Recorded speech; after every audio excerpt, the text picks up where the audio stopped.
Introduction. Necessity. Must. Have to. Inevitably. Bound to. These are the words that recur insistently throughout The Prince.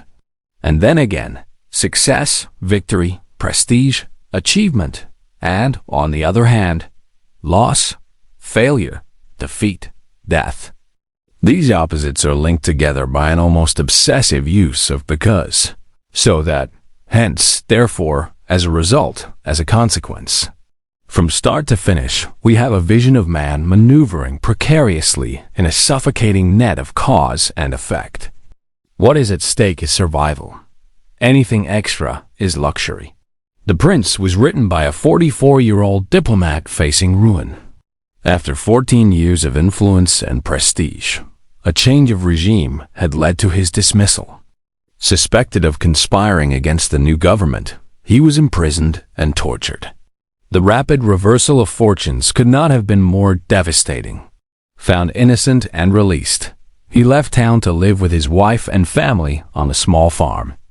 For a worldly man and compulsive womanizer, used to being at the frenetic heart of public life, this too felt like punishment.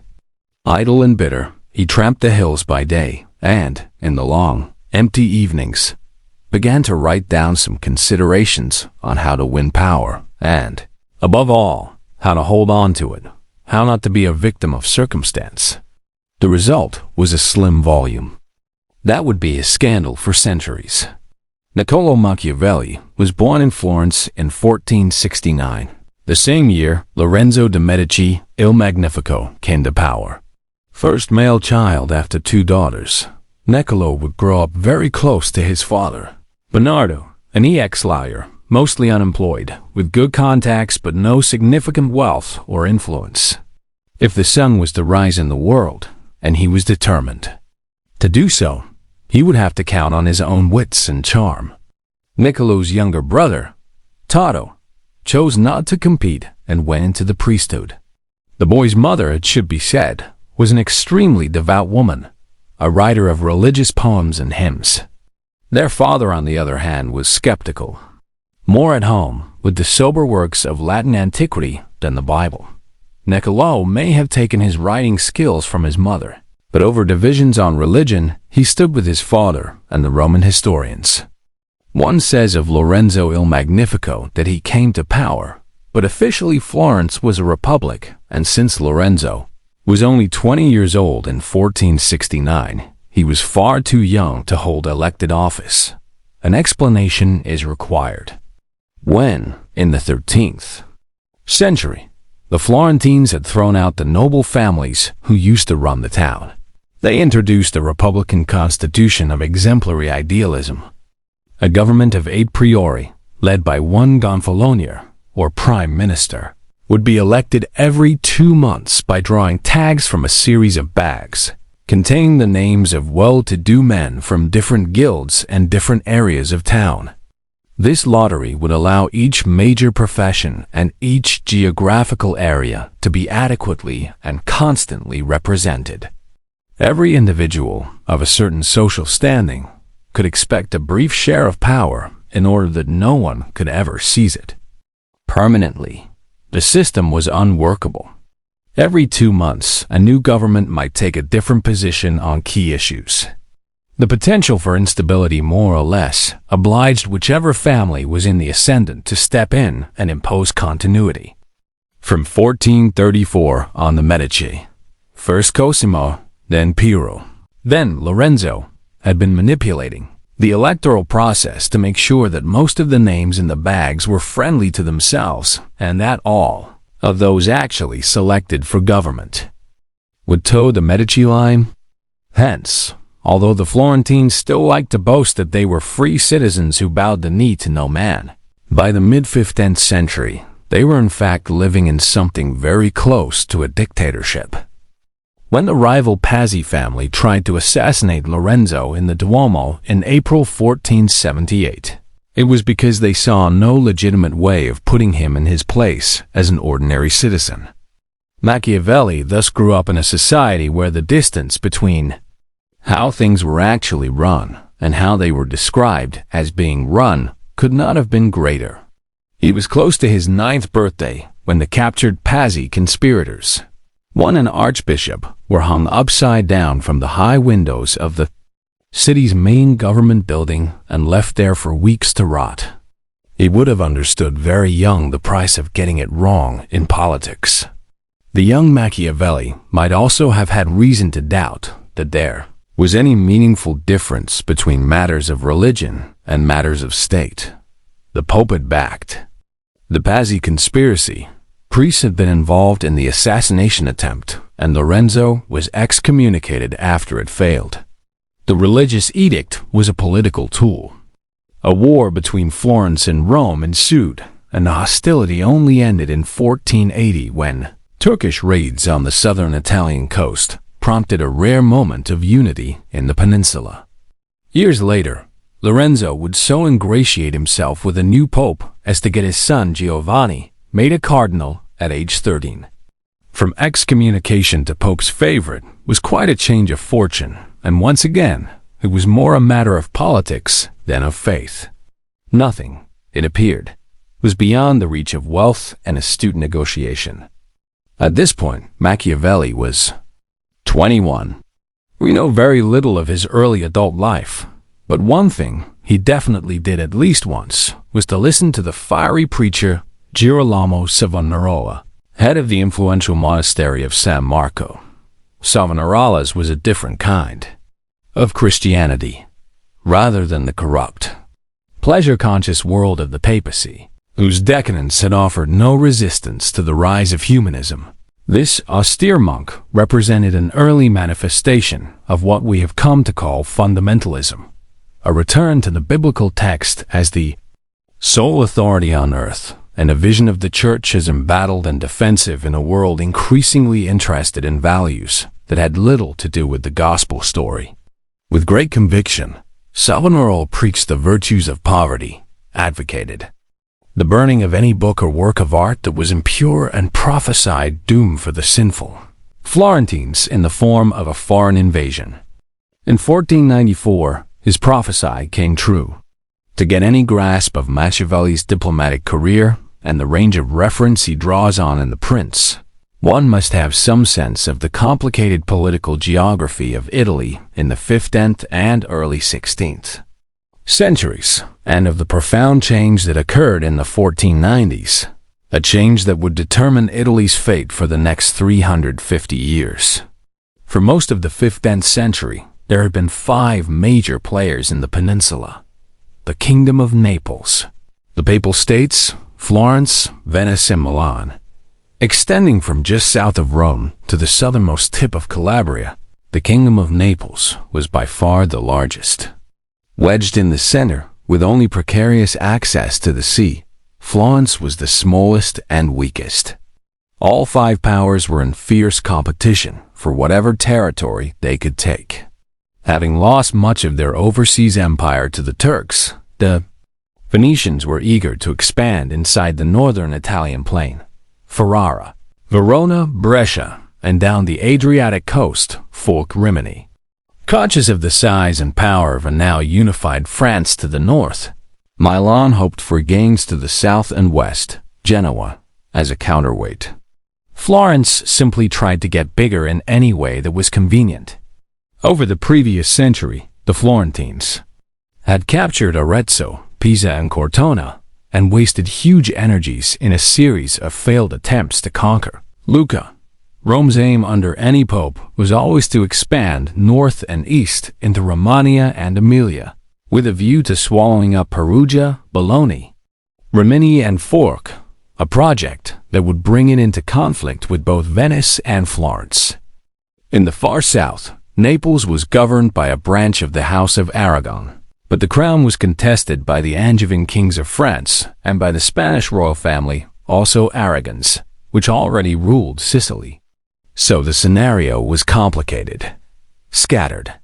Between the large states were at least a score of smaller ones, some no bigger than a town and the surrounding fields, and all constantly under threat of invasion from one enemy or another. However, if the situation was rarely static, it is also true that there were few major changes. As soon as one power achieved some significant military victory, the others immediately formed an alliance against it to halt its progress. Florence, in particular, owed its continuing independence largely to the fact that if Venice, Milan, or Rome tried to take it, the other two would at once intervene to prevent this happening. So for more than 100 years, a certain balance of power had been kept. All this ended with the French invasion of 1494. The invasion was, as Machiavelli himself explains in The Prince, largely the Italians' own fault. Sometime the 5 states had been in the habit of frightening each other with the threat of foreign intervention. During the war against Rome and Naples in 1480, Florence had invited the French king to pursue his claim to the throne of Naples more actively. In 1482, during a Venetian assault on Ferrara, Florence and Milan had encouraged the Turks to step up their attacks on Venice's maritime possessions. Venice had replied by inviting the Duke of Orleans to pursue his claim to Milan. In a war against Naples in 1483, Pope Innocent VIII had reminded the Duke of Lorraine that he too had a claim to the southern kingdom and invited him to send troops. There was an element of bluff and brinkmanship in these threats. But in 1494, when King Charles VIII of France accepted Milan's invitation to make good his claim to the crown of Naples, the bluff was called. Charles marched south with an army far larger than any Italians had seen in living memory. From that moment on, the peninsula would not be free from foreign intervention until the completion of the Risorgimento in 1870. Struggling to hold Naples, the French would invite in the Spanish from Sicily to split the kingdom with them, and the Spanish, after Charles I of Spain inherited the crown of the Holy Roman Empire, would eventually push France back north of the Alps, put Rome to the sack, and dominate Italy for 150 years. But that is to leap ahead. In 1494, when the French first marched through Lombardy heading for Naples, Florence was directly in their path and, what's more, an ally of Naples. At this point, Lorenzo il Magnifico had been dead for 2 years, and the Medici regime was led by his incompetent son, Piero. So abject was Piero's capitulation to Charles, so spineless his decision simply to surrender the city's dependent territories, that the Florentines rebelled against him. The Medici regime collapsed, and very soon the preacher, who had been prophesying this disaster, was made Gonfalonier, first minister, this time on a yearly rather than a 2-monthly basis. Girolamo Savonarola ruled Florence from 1494 to 1498, during which time the city passed from being one of the centers of Renaissance humanism to a book-burning, fundamentalist theocracy. Realizing that Savonarola's claim to be God's prophet was a far greater threat to its authority than any humanism, skepticism, or eclecticism, the Church in Rome did everything possible to bring about his downfall, and in 1498, having lost much of his support in Florence, the preacher was convicted of heresy and burned at the stake. It was shortly after these dramatic events that Niccolò Machiavelli succeeded in getting himself elected to the important positions of Secretary of the Second Chancery, one of 2 key state departments in Florence, and, soon afterwards, Secretary of the Ten of War, a committee that dealt with foreign relations and war preparations. Machiavelli was 28. We have no idea how he arrived at such appointments at this early age. There is no record of any special experience that would warrant such confidence in his abilities. But within months, he was traveling to neighboring states to represent Florence's interests. And over the next 14 years, he would be involved in important, often long-drawn-out missions to the King of France, the Pope, the Holy Roman Emperor, Cesare Borgia, Caterina Sforza, and many others. In between these missions, he was frequently and very actively engaged in Florence's ongoing military campaign to retake Pisa, which had regained its independence during the French invasion. Pisa was crucial to Florentine commerce in that it gave the town an outlet to the sea. Introductions to the prince generally play down Machiavelli's abilities as a diplomat, presenting these years as useful only insofar as they offered him the material he would draw on for his writing after he had lost his position. Machiavelli would not have seen things that way. For more than a decade, he was Florence's top diplomat and proud to be so.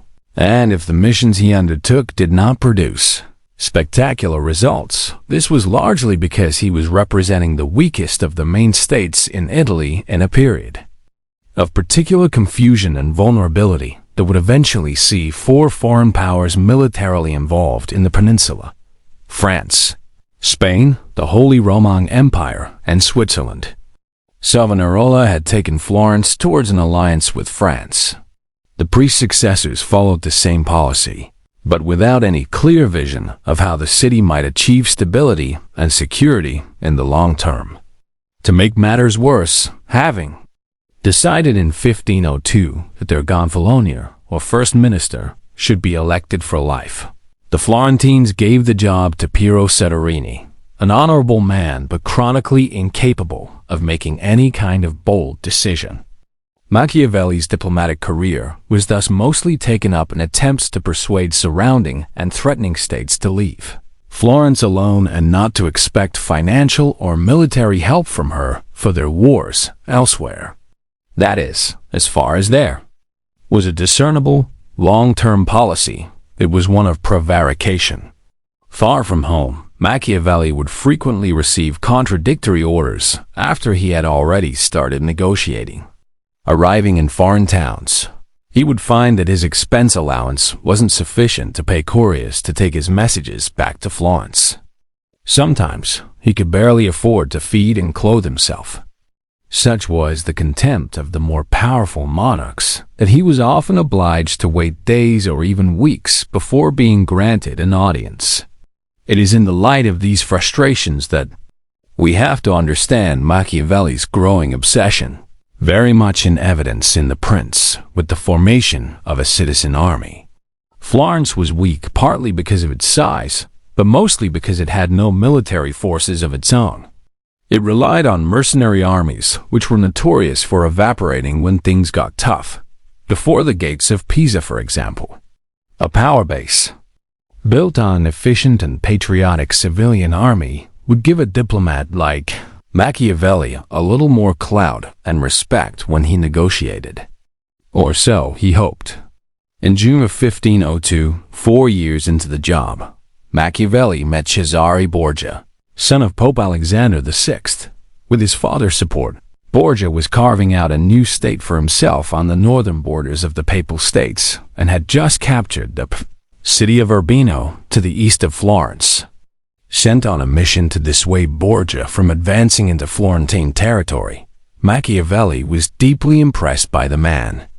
Seductive, determined, cunning, and ruthless, Borgia was a leader in the epic mode. Certainly he could hardly have been more different from the diplomat's dithering boss, Soderini. Machiavelli was on another mission to Borgia in January 1503, when the adventurer invited a group of rebels to negotiations in the coastal town of Senigallia, then had them seized and murdered as soon as they were inside the town walls. Here was a man, Machiavelli realized, determined to take circumstance by the scruff of the neck. It was not so much Borgia's willingness to ignore Christian principles that fascinated him, as his ability to assess a situation rapidly, make his calculations, then act decisively in whatever way would bring the desired result.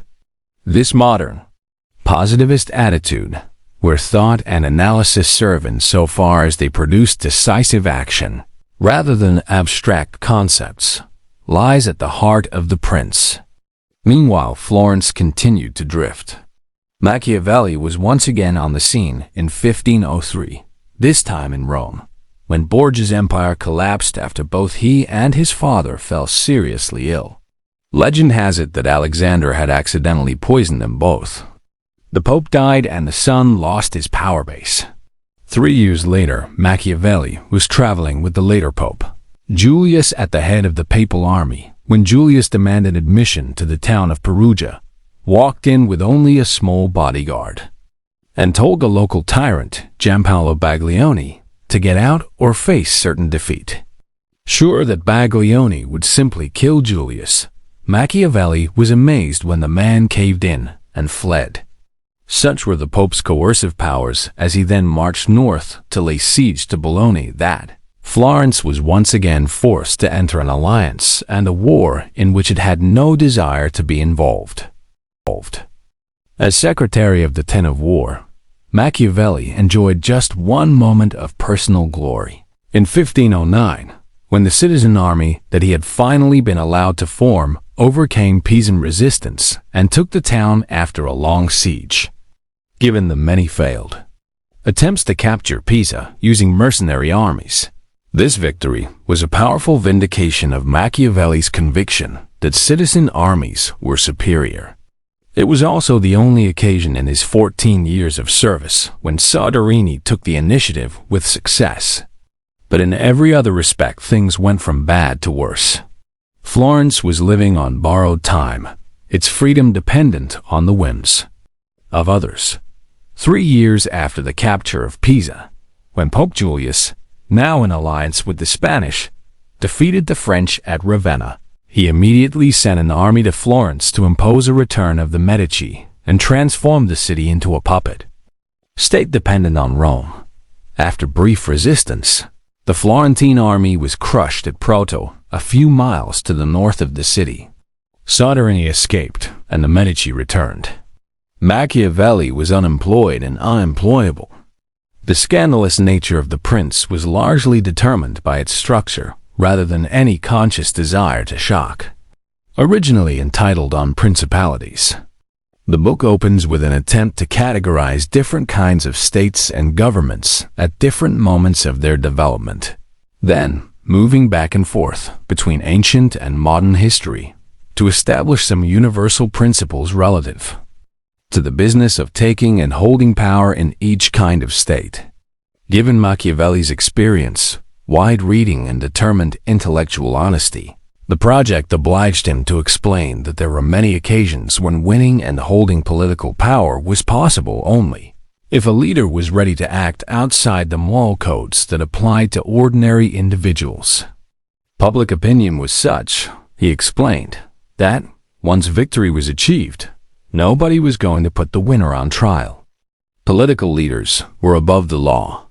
Had Machiavelli insisted on deploring this unhappy state of affairs, had he dwelt on other criteria for judging a leader, aside from his mere ability to stay in power and build a strong state, had he told us with appropriate piety that power was hardly worth having if you had to sell your soul to get it, he could have had it off a great deal of criticism while still delivering the same information. But aside from one or two token regrets that the world is not a nicer place, Machiavelli does not do this. It wasn't his project. Rather, he takes it for granted that we already know that life, particularly political life, is routinely and sometimes unspeakably cruel, and that once established in a position of power, a ruler may have no choice but to kill or be killed. This is where the words of necessity, must, and have to become so ominous.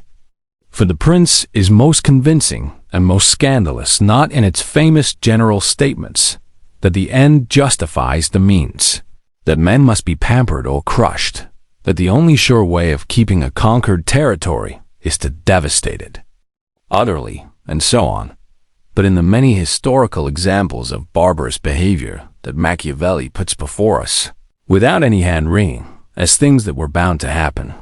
The Venetians find that their mercenary leader Carmagnola is not putting much effort into his fighting anymore, but they are afraid that if they dismiss him, he will walk off with the territory he previously captured for them, at which point the only safe thing to do was to kill him. Hiero of Syracuse, when given command of his country's army, finds that they are all mercenaries, and realizing that they could neither make use of them nor let them go, he had them all cut to pieces. The climax of this approach comes with Machiavelli's presentation of the ruthless Cesare Borgia as a model for any man determined to win a state for himself, as if such a project were not essentially dissimilar from building a house or starting a business. Having tamed and unified the Romagna with the help of his cruel minister Ramiro de Orco, Machiavelli tells us, Borgia decided to deflect people's hatred away from himself by putting the blame for all atrocities on his minister and then doing away with him. So, he had de Orco beheaded and his corpse put on display one morning in the piazza in Cesena with a wooden block and a bloody knife beside.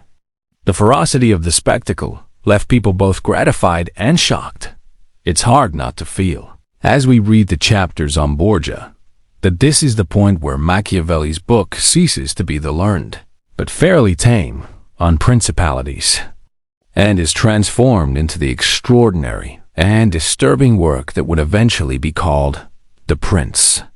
In short, Machiavelli's attention has shifted from a methodical analysis of different political systems to a gripping and personally engaged account of the psychology of the leader who has placed himself beyond the constrictions of Christian ethics and lives in a delirium of pure power.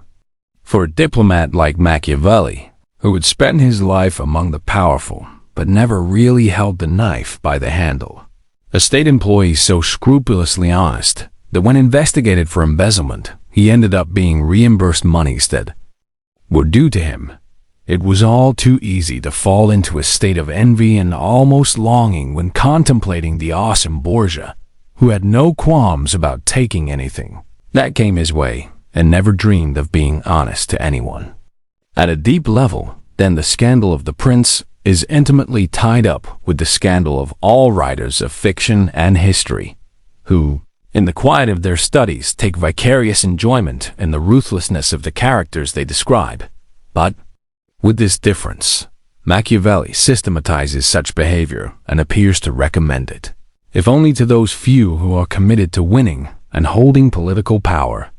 The author's description, in a letter to a friend, of his state of mind when writing the book makes it clear what a relief it was, during these months immediately following his dismissal, imprisonment, and torture, to imagine himself back in the world of politics and, if only on paper, on a par with history's great heroes.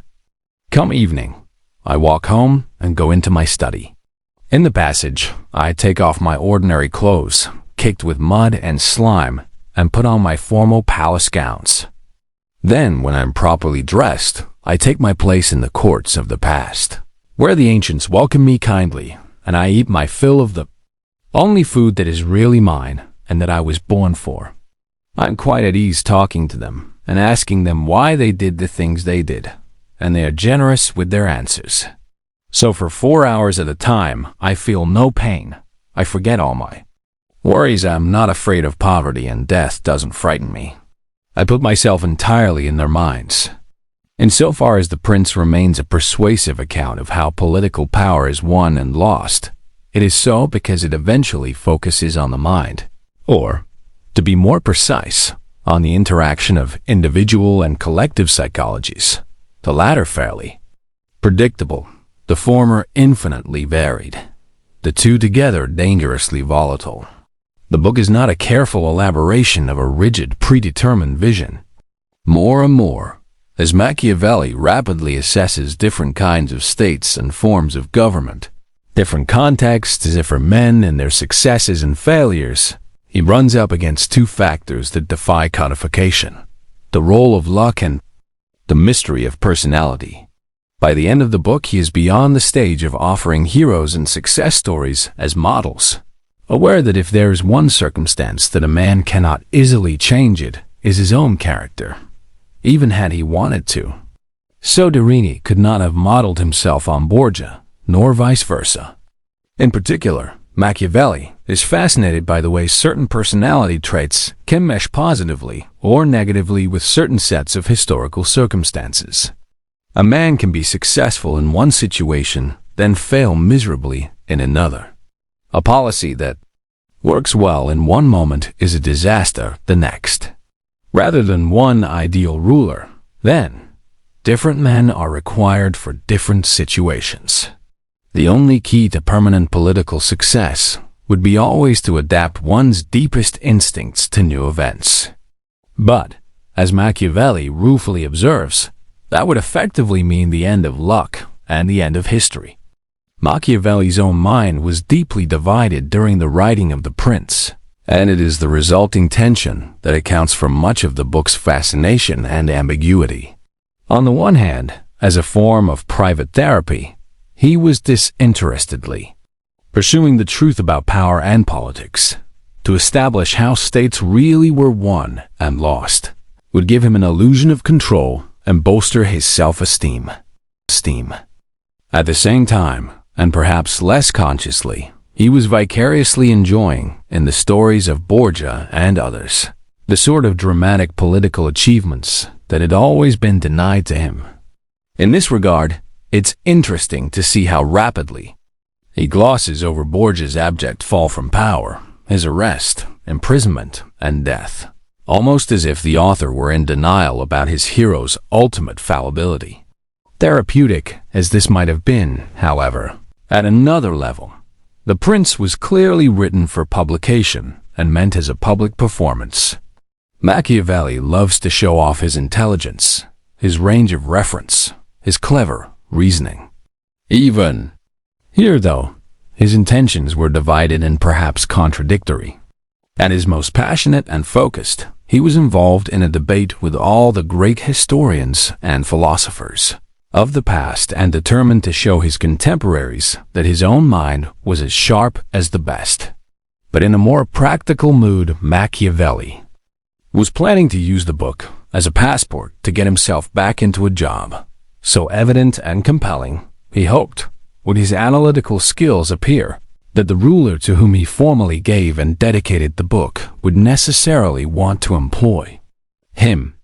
Hence the flattering tone of the opening dedication and the addition of the prince's final patriotic pages proposing that the ruler in question should be the man to rid Italy of foreign oppression. Who was this ruler? Shortly before Machiavelli had been released from prison, Pope Julius had died and been replaced by Giovanni de' Medici, Il Magnifico's son, the man who had become a cardinal at 13. This was March 1513.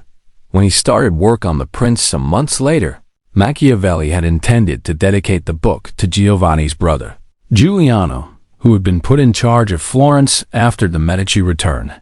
However, when the effeminate Giuliano began to move away from politics and was replaced in Florence by his aggressive, warlike nephew Lorenzo, Machiavelli decided to switch the dedication to the younger man. Thus far, the writer showed himself flexible in the face of changing events. Yet there is something ingenuous and almost endearing in the clever diplomat's miscalculation here. The brilliant reasoning required to convince yourself that you had got a grip on politics and history. The profound analysis that would demonstrate to your fellow intellectuals that you were as clear-headed as Livy, Tacitus, and Thucydides put together were not the qualities that a young and hardly well-read Medici prince was likely to comprehend, never mind enjoy. Given the book in 1515, Lorenzo probably never opened it and certainly didn't take time to study Machiavelli's carefully crafted reflections. Then, even if he had read it, would Lorenzo, or indeed any other ruler, have wanted to employ a diplomat who had gone on record as saying that trickery was largely the name of the game, and that though it wasn't important to have a religious faith, it was absolutely essential to appear to have one? Machiavelli should have been the first to understand that as an instrument for furthering his diplomatic career, rather than a literary and philosophical achievement in its own right, the book's honesty would be self-defeating. The two goals were never compatible. Surprised and disappointed by the prince's failure, Machiavelli went back to womanizing. Aside from routine whoring, he fell in and out of love easily, pursuing passion without discretion or restraint. And just as he had more luck with romance than diplomacy, he had more success when he wrote ironic, sex-centered comedies rather than candid but dangerous political analyses. In 1518, the first performance of his play, The Mandragola, in which a young man invents the most absurd subterfuges. To get a married woman into bed won Machiavelli immediate celebrity. Some years later, Clizia, which this time has an older man hell-bent on having his way with a very young woman, confirmed his talent. But literary success was not enough for Machiavelli. It was active politics that interested him, and, though he labored for 10 years or so on his discourses on Livy, then on a long history of Florence, and finally on a short work entitled The Art of War, it was his old job as the city's principal ambassador that he always yearned for. Finally, in 1525, Pope Clement VII, alias Giulio de' Medici, Giovanni's cousin, drew the ex-diplomat back into politics, asking him for advice on how to deal with the growing antagonism between the French and the Spanish. As an eventual clash between the two great powers inside Italy loomed ever closer, Machiavelli was given the task of overseeing Florence's defensive walls. When the crunch came, however, and the armies of Spain and the Holy Roman Empire, now united under the same crown, marched south into Italy, they simply bypassed Florence, went straight to Rome, and sacked it. It was an occasion of the most disgraceful savagery on a scale Italy had not witnessed for centuries. In the aftermath, the Medici regime in Florence collapsed, and once again Machiavelli was out of favor. Overwhelmed with disappointment and in a habit of taking medicines that weren't good for him, he died in June 1527, age 58, having accepted, no doubt after careful calculation, extreme unction, that there are many different roads to notoriety and that a man's achievements may combine with historical events in unexpected ways. Are truths Machiavelli was well aware of. So he would have appreciated the irony that it was largely due to Luther's Protestant reform and the ensuing wars of religion that his name became the object of the most implacable vilification, and, as a consequence, universally famous. The turning point came in 1572. The Prince had not been published in Machiavelli's lifetime. After circulating for years in manuscript form, then a printed Latin edition, still entitled On Principalities, it finally appeared in Italian in 1532, only to be put on Pope Paul IV's Index of Prohibited Books in 1559. This partly in response to the prompting of the English Cardinal Reginald Pole, who maintained that, written as it was by Satan's finger, the prince was largely responsible for Henry VIII's decision to take the English Church away from Rome. Meantime, in France, the conflict between the Protestant Huguenots and the Catholics was intensifying and would reach a head under the reign of the sickly young Charles IX, who for the most part was controlled by his mother, the Italian, indeed Florentine, Catherine de' Medici, daughter of the same Lorenzo de' Medici to whom Machiavelli had dedicated the prince. Catherine had brought a great many Italian favorites into the French court, a move guaranteed to arouse anti-Italian feeling. In general, she sought to dampen down the religious conflict which threatened to tear France apart, but nevertheless she would be held responsible for the St. Bartholomew's Day massacre of 1572, when thousands of Huguenots were murdered. 1. Potential victim, innocent Gentillet, escaped to Protestant Geneva and wrote a discourse contre Machiavel that was to set the tone for anti-Machiavellian criticism for decades to come. Intended as an attack on Catherine de' Medici and militant French Catholicism, and hence a defense of the Huguenots, the book described Catherine as a compulsive reader of Machiavelli and, playing on anti-Italian feeling, claimed that both queen and writer were representative of a callous and villainous trait in Italian national character. Listed out of context, the ideas developed in The Prince were schematized and simplified, allowing readers to imagine they had read Machiavelli himself, when what they were actually getting was a travesty that legitimized any form of brutality and rejoiced in a moral calculation. From this point on, Machiavelli's name escaped from the restricted circle of intellectual reflection and became a popular term of denigration. Machiavel and Machiavelli were typical English corruptions. Mitchell Wiley, a Scottish. Many critics would not bother reading his work in the original, but take their information from Gentilet, whose Anti-Machiavel, as his book became known, was quickly translated into Latin for English readers, and then, some 20 years later, directly into English. At this point, the end of the 16th century, the first English translation of Machiavelli's work was yet to appear. Ironically, in the years after the St. Bartholomew's Day massacre, as Catherine de' Medici struggled to find some solution to France's civil wars, and in particular to convince Catholics of the need to tolerate the existence of the Huguenots, if only in Huguenot enclaves, both she and her supposed mentor Machiavelli once again came under attack, this time from the Catholic side. The accusation now was that, in the attempt to avoid conflict, religious truths of supreme importance were being subordinated to questions of political convenience, something that would eventually transform France, the Catholics feared, into a secular state. Here the criticism comes closer to the real spirit of Machiavelli. Renaissance humanism in general had shifted the focus of intellectual reflection from questions of theology and metaphysical truth to matters of immediate and practical human interest. In general, however, lip service had always been paid to the ultimate superiority of religious matters, and writers had avoided suggesting that there might be a profound incompatibility between rival value systems. It was perfectly possible, that is, to be a good Christian and an effective political leader. Machiavelli, on the contrary, made it clear that, as he saw it, Christian principles and effective political leadership were not always compatible. Situations would arise where one was bound to choose between the two. It was not, as his critic claimed, that he rejected all ethical values outright. The strength, unity, and independence of a people and state certainly constituted goals worth fighting for. "I love my country more than my soul," Machiavelli declared in a letter to fellow historian Francesco Guicciardini. But such goals could not always be achieved without abandoning Christian principles.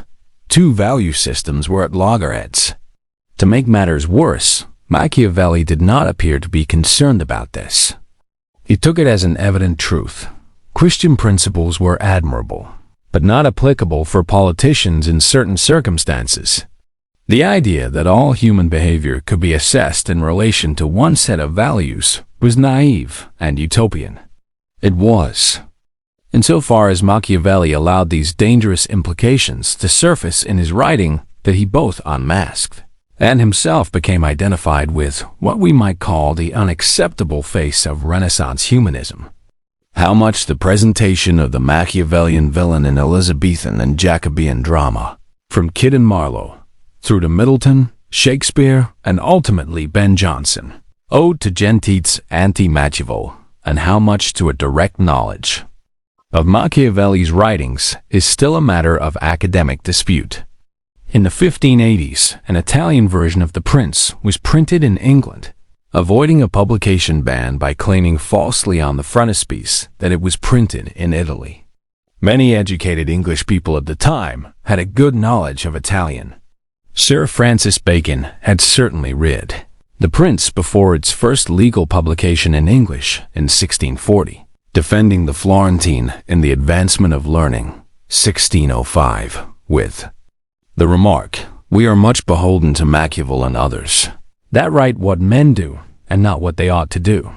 But the murderous Machiavel, who gets more than 400 mentions in Elizabethan drama, thus making the Florentine's name synonymous with the idea of villainy for centuries to come, is another matter."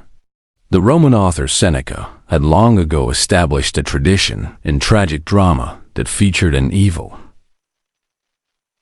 Roman author Seneca had long ago established a tradition in tragic drama that featured an evil, calculating tyrant who would stop at nothing to grasp all the power he could. Renaissance Italian theater had updated this type of villain with elements from Machiavelli, transforming the character into an unscrupulous courtier who takes pleasure in wicked calculation and cruelty. It was from this model that the English theater developed its endless manifestations of the devious rogue, pander, miser, or revengeful cuckold, who administers poisons with aplomb and is never without a dagger beneath his cloak. From the point of view of the dramatist, an unscrupulous character who has a secret agenda and relies on his presumed intellectual superiority to dupe those around him is obviously an exciting proposition. Such a figure can be depended upon to create tension, keep the plot moving, and allow for resolutions where the larger group's benign order once again imposes itself after the tragic disturbance caused by the wicked, scheming individual. Beyond a superficial repulsion that the audience feels towards such a character, be it Marlowe's Jew of Malta, Webster's Flaminio in The White Devil, or Shakespeare's Iago, there is also an undercurrent of excitement at the thought that it might be possible to take life entirely into one's hands, manipulate people and circumstances at will, and generally pursue one's selfish goals without a thought for moral codes or eternal damnation. In this sense, the Machiavellian villain looks ahead to the worst of modern individualism. Then there was also, of course, the contrasting pleasure of seeing the clever schemer hoist with his own petard. As the years passed and the high tension of Jacobean tragedy relaxed into the comedies of Ben Jonson and his contemporaries, the evil Machiavel became a pathetic failure whose complacently wicked designs inevitably and reassuringly led to his making a fool of himself. Fading out of British drama in the mid-17th century, this stock figure is still resurrected from time to time, most recently and hilariously in Rowan Atkinson's Blackadder, a character who adds a visceral cowardice to the already long list of Machiavel's vices. To a great extent, no doubt, it was this identification of Machiavelli's name with everything that was evil which kept the prince in print and guaranteed that, despite the papal ban, it would be widely read. But there was more. As medieval Christianity and scholasticism sank into the past and science and reason made their slow, often unwelcome advances, as Europe got used to religious schism and competing versions of the truth, the overriding question for any modern ruler inevitably became, how can I convince people that I have a legitimate, reasonable right to hold power and to govern? In England, Charles Stuart would insist on the notion that kings had a divine right. This at a time when so many English monarchs had seized their crowns by force and cunning. Curiously enough, Charles's great antagonist Cromwell felt that he, too, had a direct line to God and legitimacy, but through belief and piety rather than family and inheritance. Officially a parliamentarian, Cromwell frequently governed without parliament or elections for fear the people might not see things God's way. Meantime, across Europe, the princes and princesses of ancient noble families took to marrying and remarrying each other in an ever-thickening web of defensive alliances, as if density of blood and lineage might offer protection against the threat of usurpers or, worse still, republicanism and democracy. No family was more practiced at this upmarket dating game than the Medici, who, partly thanks to an extraordinary network of connections, would hang on in Florence in a client-state twilight, lasting more than 200 undistinguished years.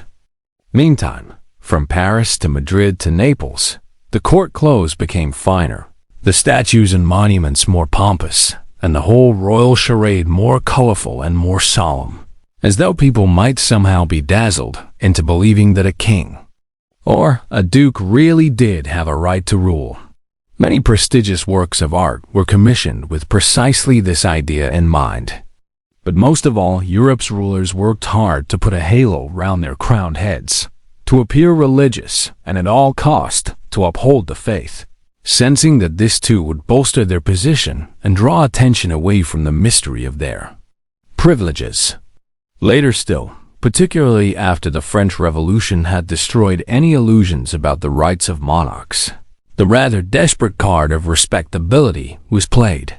Members of court, Napoleon ordered, shortly after usurping power, must attend soirees with their wives to appear respectable and avoid gossip. The death of conversation, Talleyrand opined. Certainly, when a leader has to rely on appearing respectable to claim legitimacy, he is on thin ice indeed. To this long drawn-out conspiracy of pomp and pious circumstance, Machiavelli's little book was a constant threat. It reminded people that power is always up for grabs, always a question of what can be taken by force or treachery, and always, despite all protests to the contrary, the prime concern of any ruler. In their attempt to discredit the prince, both religious and state authorities played up the author's admiration for the ruthless Borgia and never mentioned his perception that in the long run, a ruler must avoid being hated by his people and must always put their interests before those of the aristocracy. The people are so many, Machiavelli reflected, that power ultimately lies with them. Liberal and left-wing thinkers were not slow to pick up on this aspect of the book. As Rousseau saw it, the whole of The Prince was itself a Machiavellian ruse. The author had only pretended to give lessons to kings, whereas in fact his real aim was to teach people to be free, by showing them that royal power was no more than subterfuge. Both Spinoza and later, the Italian poet Ugo Foscolo saw it the same way. The Prince was a cautionary tale about how power really worked, the underlying intention being to deprive those who held it of dignity and glamour and teach the people, as a whole, how to resist it. Machiavelli, after all, declared himself a Republican and a Libertarian. The communist leader Antonio Gramsci would even see the Prince as looking forward to the dictatorship of the proletariat. Others took a more traditional view. Bertrand Russell described The Prince as a handbook for gangsters, and in so doing did no more than repeat the position of Frederick the Great, who wrote a book to refute Machiavelli and present a more idealistic vision of monarchical government. Others again, Jakob Burckhardt and Friedrich Meinecke, found a space between denigration and admiration to suggest that the novelty of Machiavelli was to present leadership and nation-building as creative processes that should be judged not morally but aesthetically. In a manner that looked forward to Nietzsche, the charismatic leader made a work of art of himself and his government. Mussolini simply took the book at face value.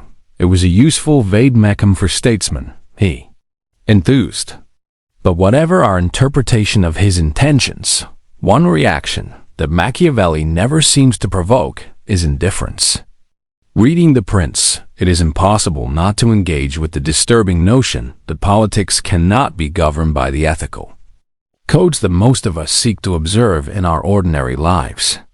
And however we react to this idea, once we have closed the book, it will be very hard to go on thinking of our own leaders in quite the same way as we did before. Letter to Lorenzo de' Medici. People trying to attract the goodwill of a sovereign usually offer him something they care a lot about themselves, or something they've seen he particularly likes. So rulers are always being given horses, arms, gold brocades, jewels, and whatever finery seems appropriate. Eager myself to bring your highness some token of my loyalty, I realized there was nothing more precious or important to me than my knowledge of great men and their doings. A knowledge gained through long experience of contemporary affairs and a constant study of ancient history. Having thought over all I've learned and analyzed it with the utmost care, I've written everything down in a short book that I am now sending to your highness. And though this gift is no doubt unworthy of you, I feel sure the experience it contains will make it welcome, especially when you think that I could hardly offer anything better than the chance to grasp in a few hours what I have discovered and assimilated over many years of danger and discomfort. I haven't prettified the book or padded it out with long sentences or pompous, pretentious words or any of the irrelevant flourishes and attractions so many writers use. I didn't want it to please for anything but the range and seriousness of its subject matter. Nor, I hope, will you think it presumptuous that a man of low, really the lowest, station should set out to discuss the way princes ought to govern their peoples. Just as artists who draw landscapes get down in the valley to study the mountains and go up to the mountains to look down on the valley, so one has to be a prince to get to know the character of a people and a man of the people to know the character of a prince. Your Highness, please take this small gift in the spirit in which it is given. Study it carefully, and you will find that my most earnest wish is that you should achieve the greatness that your status and qualities promise.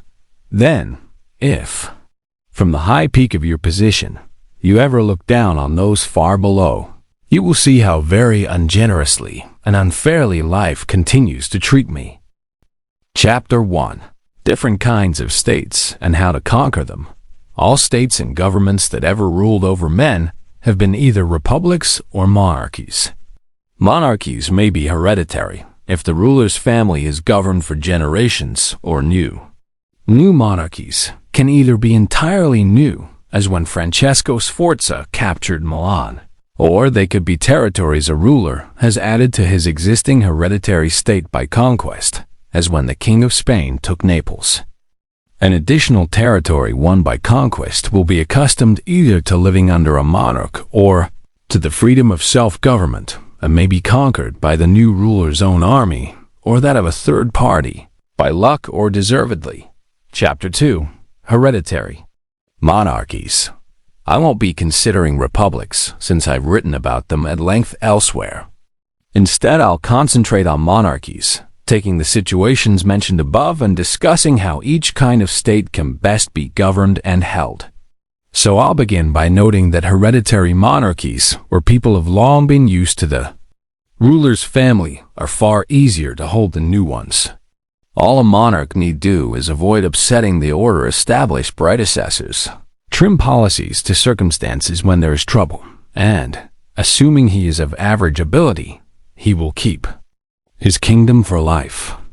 Only extraordinary and overwhelming force will be able to take it off him, and even then he'll win it back as soon as the occupying power runs into trouble. An example of this situation in Italy is the Duchy of Ferrara. In 1484 and 1510, the duchy was briefly conquered by foreign powers, first the Venetians, then Pope Julius. But these defeats had nothing to do with the territories having a well-established ruling family. A ruler who inherits power has less reason or need to upset his subjects than a new one, and as a result is better loved. If he doesn't go out of his way to get himself hated, it's reasonable to suppose his people will wish him well. When a dynasty survives for generations, memories fade, and likewise motives for change. Upheaval, on the contrary, always leaves the scaffolding for building further change. Chapter 3. Mixed monarchies. When a monarchy is new, things are harder. If it's not entirely new, but a territory added to an existing monarchy, let's call this overall situation mixed. Instabilities are caused first and foremost by what is an inevitable problem for all new regimes. That men are quick to change ruler when they imagine they can improve their lot. It is this conviction that prompts them to take up arms and rebel. Then later they discovered they were wrong and that things have got worse rather than better. Again, this is in the normal, natural way of things. A ruler is bound to upset the people in his new territories, first with his occupying army, and then with all the endless injustices consequent on any invasion. So not only do you make enemies of those whose interests you damaged when you occupied the territory, but you can't even keep the friendship of the people who helped you to take power. This for the simple reason that you can't give them as much as they expected. And you can't get tough with them either, since you still need them. Because however strong your armies, you'll always need local support to occupy a new territory. This is why Louis XII King of France, took Milan, so quickly and equally quickly lost it. The first time this happened, Duke Ludovico was able to retake the city with his own forces, because the people who had previously opened the gates to Louis saw their mistake, realized they wouldn't be getting the benefits they'd hoped for, and didn't want to submit to the harsh conditions imposed by the new king. Of course, when a king returns to win back a territory that has rebelled like this, he's less likely to lose it a second time. Having learned from the rebellion, he'll have fewer scruples when it comes to punishing troublemakers, interrogating suspects, and strengthening any weak points in his defenses. So while the first time Louis invaded Milan, it took no more than a little sword rattling along the borders from Ludovico to force a retreat. The second time, it would take the whole world to defeat his armies and drive them out of Italy. This for the reasons listed above. All the same, they were driven out. Both times. The general reasons behind the first French defeat have been discussed.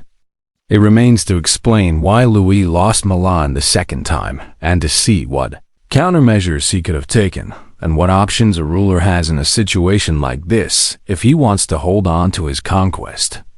Needless to say, any territory annexed to the realm of a conquering ruler may or may not be in the same geographical region and share the same language. If it is and the language is shared, the territory will be much easier to hold on to, especially if its people are not used to the freedom of self-government. In that case, all you have to do is eliminate the family of the previous ruler and your hold-on power is guaranteed. Everything else in the territory can then be left as it was, and, given that there are no profound differences in customs, people will accept the situation quietly enough. Certainly this has proved true in Burgundy, Brittany, Gascony, and Normandy, all of which have now been under French rule for many years.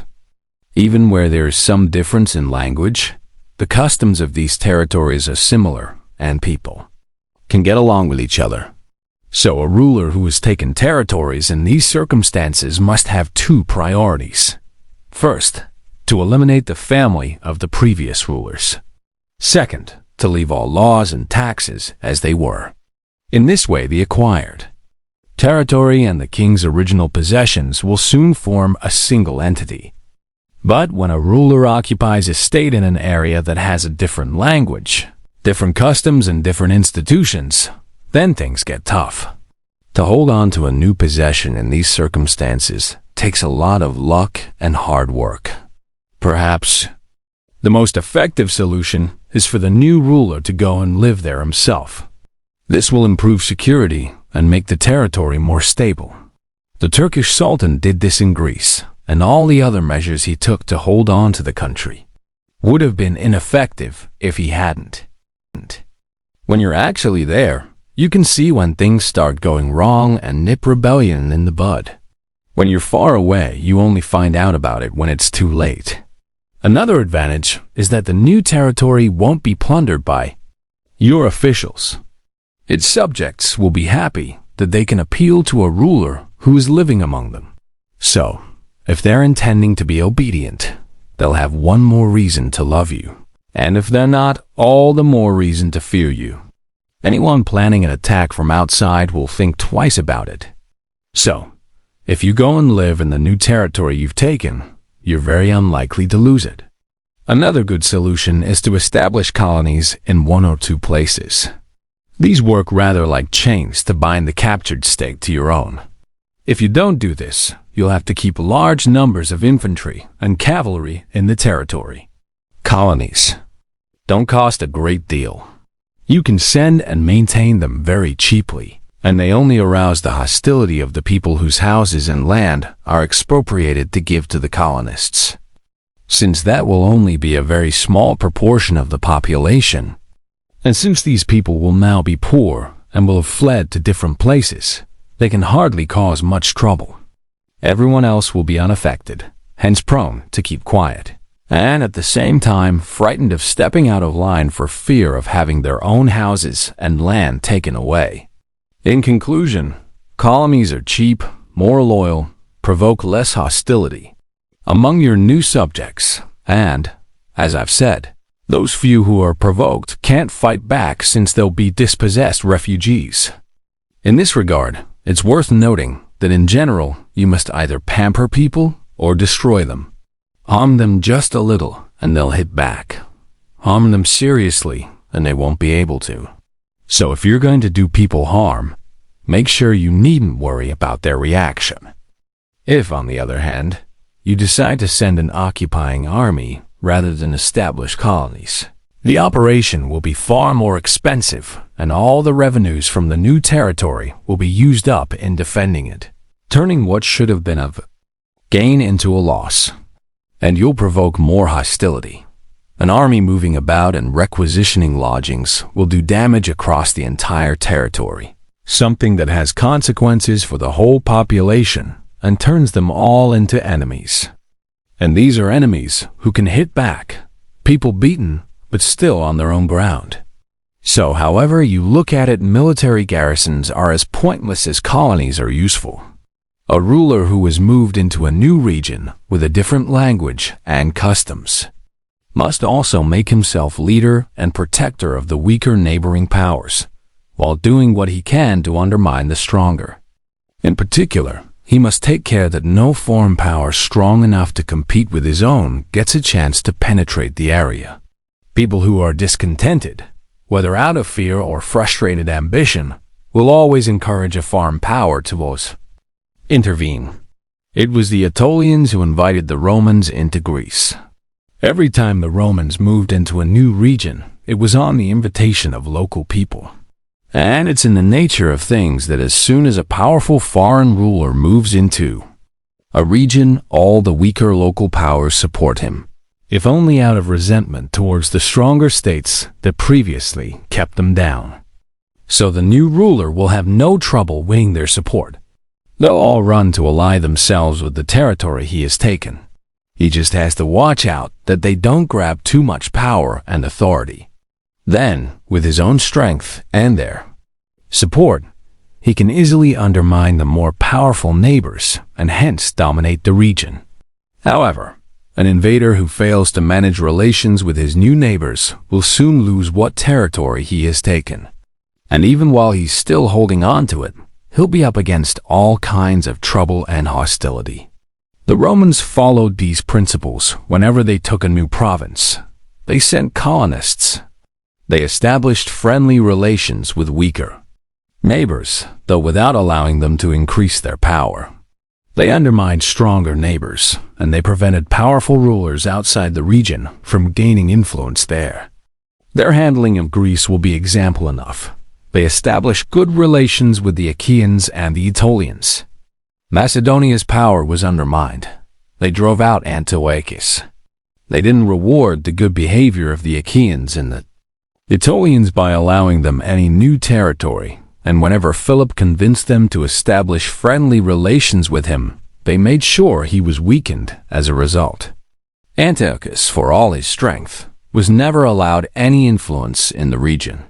The Romans were simply doing what all wise rulers must, not restricting themselves to dealing with present threats, but using every means at their disposal to foresee and forestall future problems as well. Seen in advance, trouble is easily dealt with.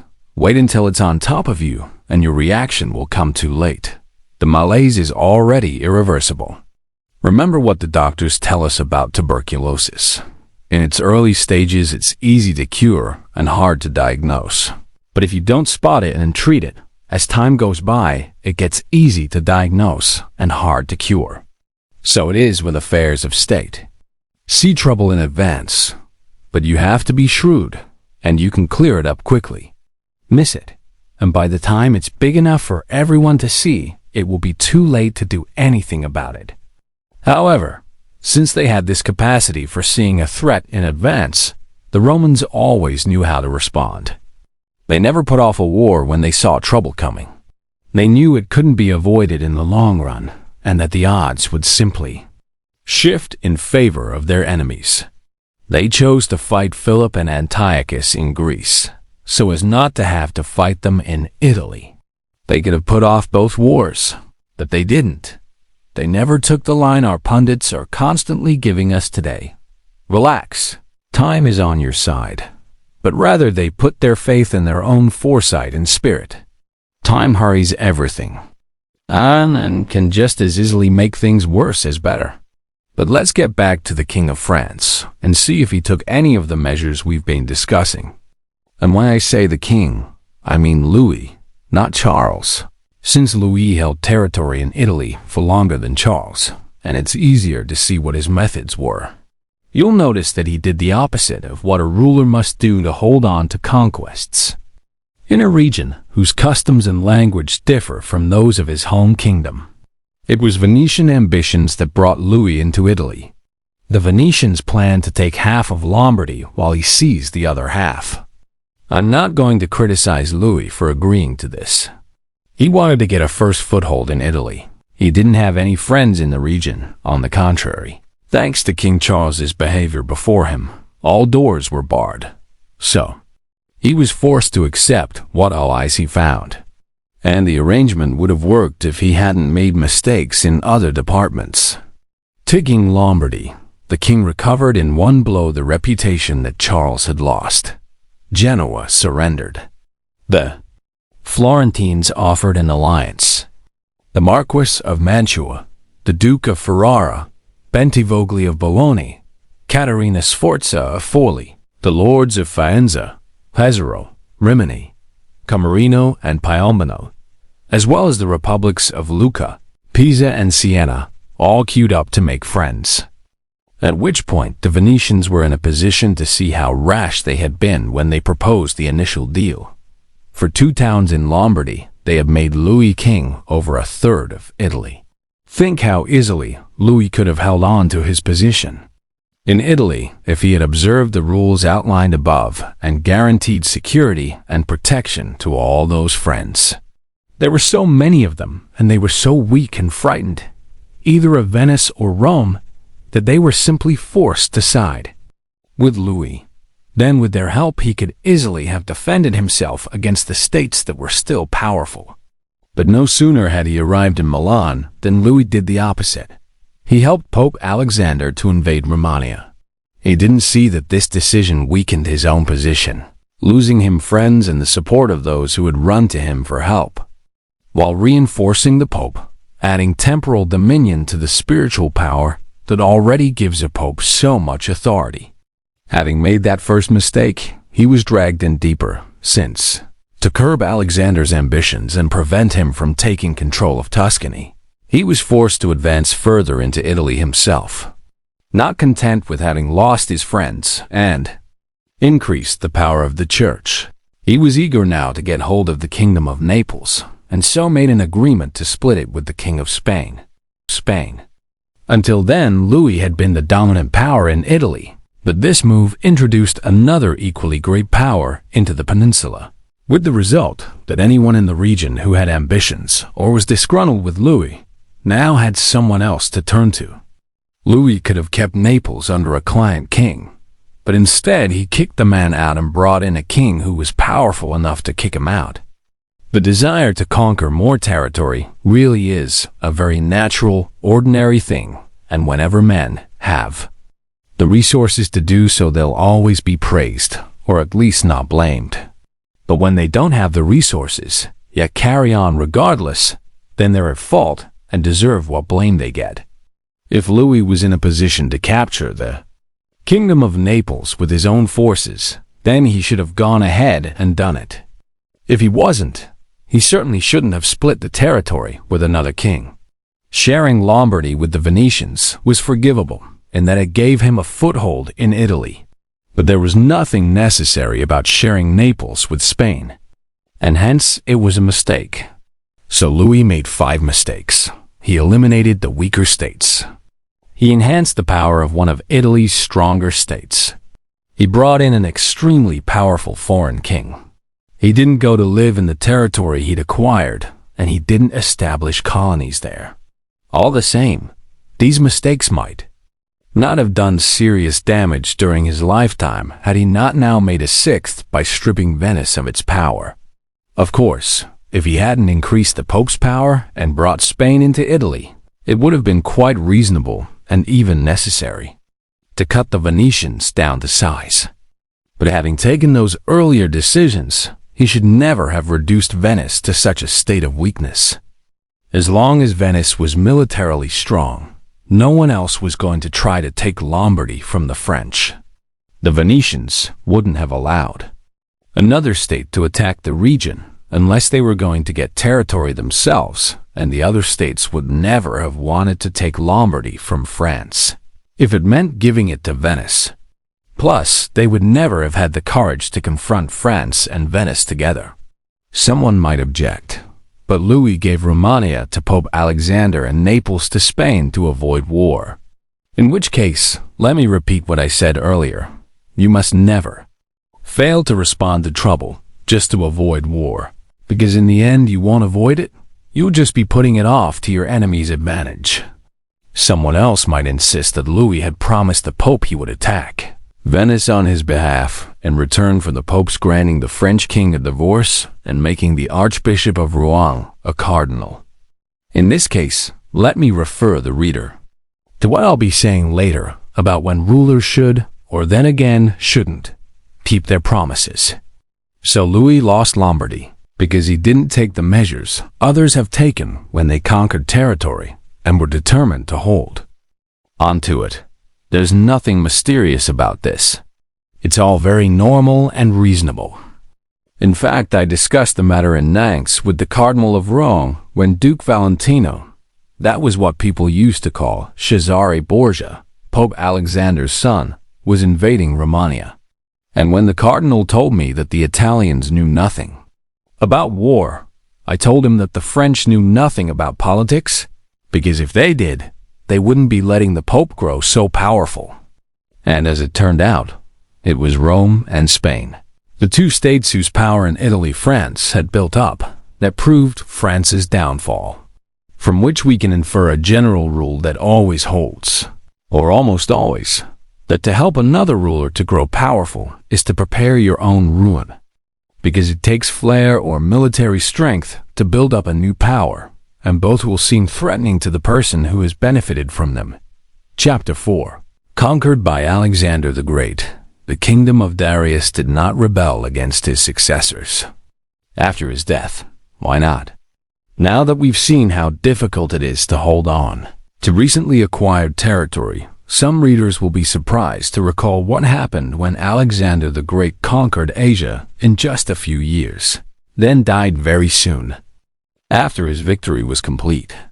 You would have thought the whole area would have rebelled, yet Alexander's successors held on to it, and the only trouble they had arose from their own personal ambitions and infighting.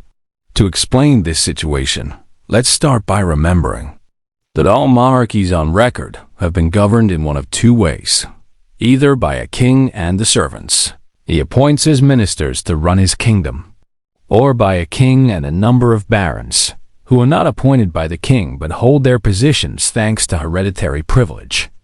These barons have their own lands and their own subjects who recognize the barons as their masters and are naturally loyal to them.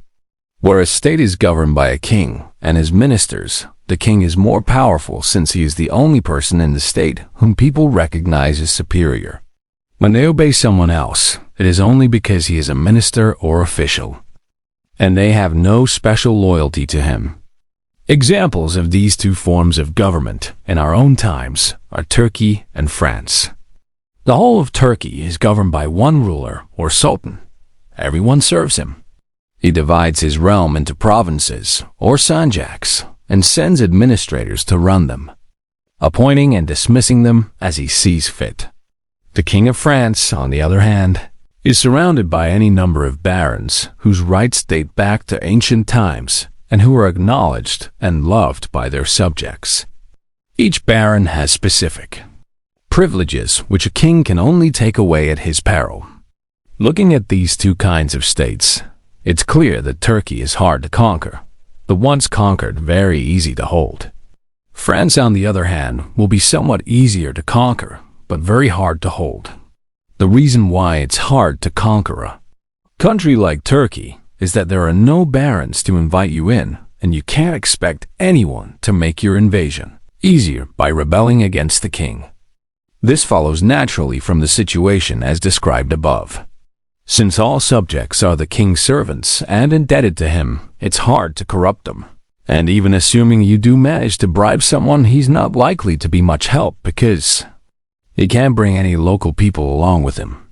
This again, for the reasons I've explained. So, anyone attacking this kind of country has to reckon that he will find it united against him and hence has to rely on his own armed forces rather than on any mutiny in enemy ranks. But once you have won and routed the enemy and made sure he can't rebuild his armies, then the only thing to worry about is the king and his family. Eliminate them, and no one else can threaten you since no one commands the loyalty of the people. Just as before your victory, you couldn't look to any barons for help, so after it there are none around to pose a threat. The opposite is true in countries run along French lines. Here you can make inroads easily enough, winning the support of a baron or two. There's always someone unhappy with the king and eager for change. Then these people are well placed to get you a foothold in the country and help you to victory. But afterwards, you're going to have all kinds of problems holding on to what you've won. Problems with the people who fought on your side and problems with those who fought against you and lost. This time, it won't be enough to eliminate the king's family, because there will always be barons ready to assume authority when circumstances swing their way. And since you can never give them everything they want and never eliminate them all, you'll lose the territory you took as soon as your enemies get an opportunity to rebel. If we go back now to the kingdom of Darius, we'll find that it was of the Turkish variety. So Alexander first had to defeat its entire army and get control of the country. But once he'd done that, and once Darius was dead, he was securely in command for the reasons cited above. And if his successors had been united, they could have run the region without any worries. In fact, the only trouble was the infighting they started themselves. But states organized the French way can never be held so easily. The frequent uprisings against Roman power in Spain, Gaul and Greece, for example, were the result of those regions being internally divided into so many principalities. So long as people remembered their old loyalties to local lords, Rome was never in complete control. But once the power and permanence of empire had extinguished those loyalties, then Rome became the undisputed master of the region. In fact, when the Romans started fighting among themselves, each warring commander was able to bring the province he was running into the conflict on his side. Since once the families of the old local rulers had been eliminated, the only authority people recognized was Rome's representative. When you take all this into account, it's really not surprising how easy it was for Alexander to hold Asia, nor how hard it was for many others. Pyrrhus, for example, to hold on to the territories they took. It wasn't a question of the abilities of each particular conqueror, but of the different kinds of state they had invaded. Chapter 5. How to govern cities and states that were previously self-governing. When the states you invade have been accustomed to governing themselves without a monarch and living in freedom under their own laws, then there are 3 ways of holding on to them. The first is to reduce them to rubble. The second is to go and live there yourself. The third is to let them go on living under their own laws, make them pay you a tax, and install a government of just a few local people to keep the state as a whole friendly. Since this government has been set up by the invading ruler, its members know they can't survive without his support and will do everything they can to defend his authority. Once you've decided not to destroy it, the best way to hold a previously self-governing city is with the help of its own citizens. Let's take our examples from Sparta and Rome. The Spartans held Athens and Thebes by setting up governments run by a few local people, but in the end they lost these towns. The Romans razed Capua, Carthage, and Numantia to the ground, and that way held on to them. They tried to hold Greece in much the same way the Spartans had, granting it self-government and leaving it its own laws. But it didn't work, and eventually they were forced to destroy quite a number of cities so as to keep hold of the region as a whole. The truth is that the only sure way to hold such places is to destroy them. If you conquer a city accustomed to self-government and opt not to destroy it, you can expect it to destroy you. Rebelling, its people will always rally to the cry of freedom and the inspiration of their old institutions. It doesn't matter how long they've been occupied or how benevolent the occupation. These things will never be forgotten. Whatever you do, whatever measures you take, if the population hasn't been rooted and dispersed so that its freedoms and traditions are quite forgotten, they will rise up to fight for those principles at the first opportunity, just as the Pisans did after 100 years of Florentine dominion. But when a people has been accustomed to living under a ruler and the ruler's family has been eliminated, then, since they're used to obeying but now have no one to follow, they won't be able to choose a new leader from among themselves, nor to live in freedom without one. So they'll be slower to rebel, and an invader can win them over and gain their loyalty more easily. Republics, on the other hand, have more life in them, more hatred, and a greater thirst for revenge. Their memory of old freedoms lingers on and won't let them rest. In these cases, your only options are to reduce the place to rubble or go and live there yourself. Chapter 6. States won by the new ruler's own forces and abilities. In the following discussion, dealing with states where both the ruler and the form of government are entirely new, no one should be surprised if I choose to cite the most impressive examples. The fact is that although people almost always proceed by imitation, following in another man's footsteps, you can never tread a model's path or reproduce his qualities exactly. So, if you're sensible, you set out to follow a trail blazed by someone who was truly great, someone really worth imitating, so that even if you're not on the same level yourself, at least you'll reflect a little of his brilliance. It's like the clever archer who senses that his target is too far off, knows the limitations of his bow, and so aims far higher than he normally would, not because he really wants his arrow to go that high, but to have it fall from a height on to his target. So let's start by saying that when it comes to entirely new regimes where a new ruler has seized the state, the ease or difficulty of his staying in power will be in proportion to his abilities or failings. And since you can't go from being an ordinary citizen to a ruler without either talent or favorable circumstances, we must suppose that one or the other of these factors will be offsetting, at least in part, a great many difficulties. That said, those who haven't relied too much on lucky circumstances have lasted longer. Another positive factor is that since in this case the ruler doesn't already possess another state, he will be forced to live in his new territory, but to turn to those who became rulers through their own qualities rather than by luck, no doubt. The most impressive are Moses, Cyrus, Romulus, Decius, and such like figures. And though we can hardly say much about Moses, since he merely carried out God's orders, all the same we have to admire him for the grace that made him worthy of God's attention. But let's look at Cyrus and other men who won and founded kingdoms. We'll find they are all admirable, and when we look into the specific actions each took and the institutions they established, we'll see they don't differ that much from what Moses did under divine guidance.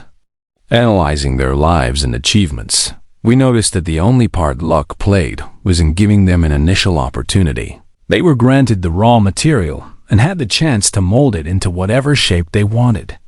Without this opportunity, their talent would have gone unused, and without their talent, the opportunity would have gone begging. So, if Moses hadn't found the people of Israel in Egypt, enslaved and oppressed, and in need of a leader to get them out of the situation, they would never have been willing to follow him. If Romulus hadn't been abandoned at birth and chosen to leave Alba Longa, how could he have become king and founder of Rome?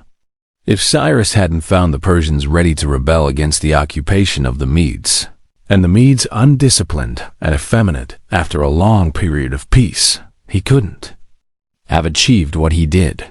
And Theseus could hardly have shown his qualities if the Athenians had not first been defeated and dispersed. These opportunities made these men's fortunes, and it was because of their remarkable qualities that they were able to recognize and grasp the opportunities, bringing glory and even greater good fortune to their countries. These men and others, like them who rise to sovereignty through their own abilities, face all kinds of difficulties when setting up their states, but then hold on to them fairly easily. The initial difficulties depend in large part on the fact that in order to establish their government and guarantee its security, they have to impose a new administrative system and new procedures. Here we have to bear in mind that nothing is harder to organize, more likely to fail, or more dangerous to see through than the introduction of a new system of government. The person bringing in the changes will make enemies of everyone who is doing well under the old system, while the people who stand to gain from the new arrangements will not offer wholehearted support, partly because they are afraid of their opponents, who still have the laws on their side, and partly because people are naturally skeptical. No one really believes in change until they've had solid experience of it. So as soon as the opponents of the new system see a chance, they'll go on the offensive with the determination of an embattled faction, while its supporters will offer only half-hearted resistance, something that will put the new ruler's position at risk too. To get a better grasp of the problem, we have to ask, is the leader introducing the changes relying on his own resources, or does he depend on other people's support? That is, does he have to beg help to achieve his goals, or can he impose them?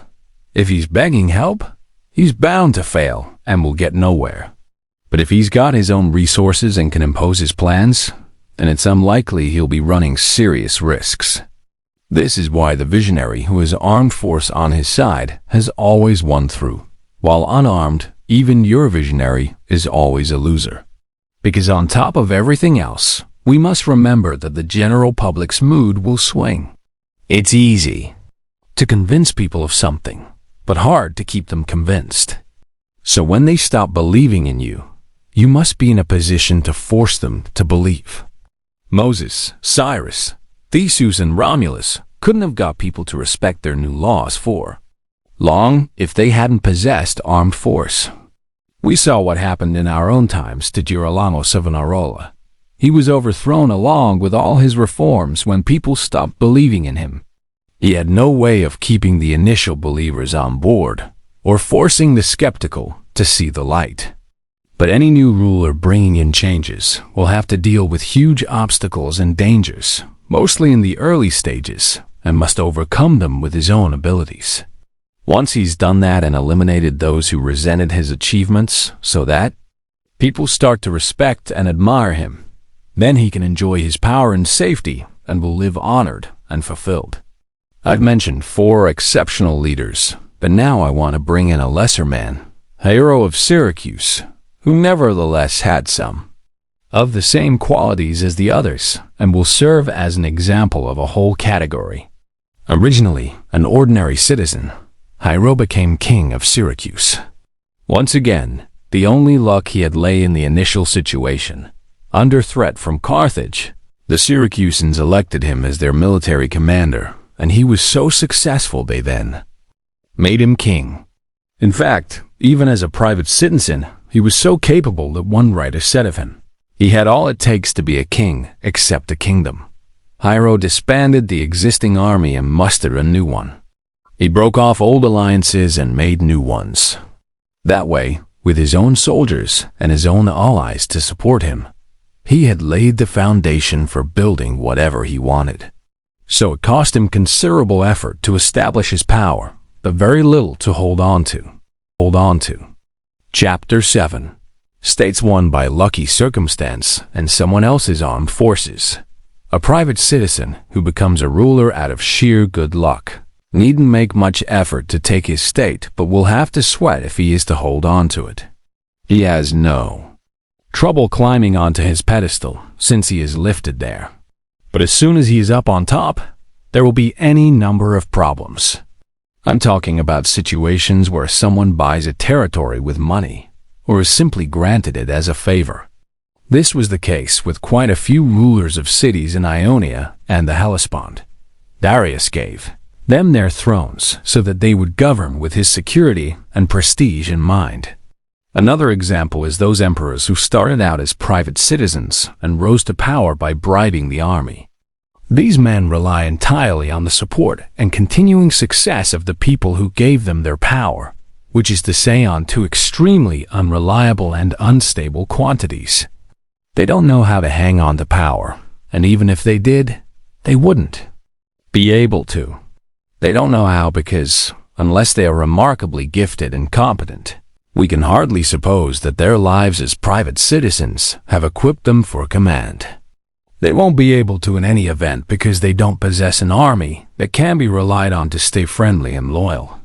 Like anything that appears suddenly and grows fast, regimes that come out of nothing inevitably have shallow roots and will tend to crash in the first storm. Unless, of course, the man who is suddenly made a ruler turns out to be so talented that he immediately sets to work to defend what luck has brought his way and to build the foundations that another leader would have established before coming to power.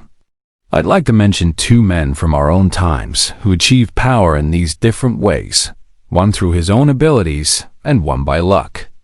The people I have in mind are Francesco Sforza and Cesare Borgia. With the right policies and great courage, Sforza, a commoner, became Duke of Milan and, having won power with enormous effort, held on to it easily enough. Borgia, on the other hand, or Duke Valentino, as he was commonly known, received his territories thanks to his father's position, and when his father died, he lost them. This despite the fact that he used all means available and did everything a sensible, capable man could have done to lay the foundations for his own rule in the lands that another man's army and position had won for him. As we said earlier, if you haven't laid the foundations before becoming king, it takes very special qualities to do it afterwards, and even then it'll be tough for the architect and risky for the building. If we look carefully at Borgia's strategies, we'll see that he did in fact lay down good foundations for future power. And I think it makes sense to discuss how he did it, because I wouldn't know what better advice to give a ruler new to power than to follow his example. If his efforts eventually came to nothing, it was not due to his own shortcomings, but to an extraordinary run of bad luck. When Pope Alexander VI decided to turn his son into a powerful duke, he faced all kinds of obstacles, present and future. First, he couldn't see how he could make him ruler of anywhere that wasn't church territory. But he knew that if he gave away church land, the Duke of Milan and the Venetians would block him, since Faenza and Rimini were already under Venetian protection. What's more, the armies then operating in Italy, particularly those the Pope might have called on for help, were all controlled by people, the Orsini, the Colonna, and associated families, who had reason to fear papal expansionism, and hence couldn't be trusted. What Alexander had to do then was undermine the status quo and the authority of his rivals so as to seize control of part of their lands with impunity. This turned out to be easy because, for reasons all their own, the Venetians were now determined to bring the French back into Italy. Rather than opposing the move, the Pope smoothed the way by dissolving King Louis's first marriage for him. So the French king entered Italy with Venetian help and papal consent. No sooner had he taken Milan than the Pope got the king to send troops to help his son, Borgia, take Romagna, something that would have been impossible without Louis's support. With the forces of the Colonna family now beaten, Borgia faced two obstacles if he was to hold on to Romagna and acquire further territory. The first was his own army, which he suspected of disloyalty. The second was French policy. Duke Valentino had been using the forces of the Orsini family, but was afraid they would stop obeying his orders, preventing him from making new gains and perhaps depriving him of the old. And he had the same worries about the King of France. His doubts about the Orsinis were confirmed when, after taking Faenza, he attacked Bologna and saw the soldiers anything but enthusiastic. Louis's position became clear when, having taken Urbino, Borgia advanced towards Tuscany, only to have the French king insist he turn back. After that, he decided never to rely on other people's armies and authority again. So first of all, he weakened the Orsini and Colonna factions in Rome by luring the noblemen, who supported them, over to his side with generous salaries and military and political appointments in line with each man's rank. In a few months old, loyalties were forgotten, and they were all for the Duke. Then, having broken up the Colonna leaders, he waited for a chance to eliminate the main Orsini men. The chance came, and he took it. Having realized, too late, that the growing power of Borgia and the Church would be their ruin, the Orsini arranged to meet together at Magione, near Perugia. The meeting produced a rebellion in Urbino, uprisings in Romagna, and all kinds of dangers for Borgia. But with the help of the French, he won through. Having recovered credibility, and not wanting to have to put the loyalty of the French or anyone else to the test, Borgia turned to trickery. He was so good at disguising his intentions that even the Orsini made peace with him, sending Paolo Orsini as mediator. Borgia was extremely generous to Paolo, reassuring him with gifts of money, clothes, and horses, until the ingenuous Orsinis eventually responded and accepted an invitation to Senigallia, thus delivering themselves into the Duke's hands. Having killed the Orsini leaders then and forced their followers to become his allies, Borgia had laid solid foundations for his power. He held Romagna and the Duchy of Urbino, and, what's more, he felt he had won the support of the local people, who were beginning to enjoy some prosperity. Since this last achievement deserves to be more widely known and imitated, I want to give it the proper space. On taking control of Romagna, Borgia found it had been run by weak leaders who had been stripping the people of their wealth rather than governing them, and provoking division rather than unity, with the result that theft, feuds, and all kinds of injustice were endemic. So he decided some good government was required to pacify the area and force people to respect authority. With this in mind, he appointed Ramiro de Orco, a cruel, no-nonsense man, and gave him complete control. In a short while, de Orco pacified and united the area, establishing a considerable reputation for himself in the process. At this point, the Duke decided that such draconian powers were no longer necessary and might cause resentment.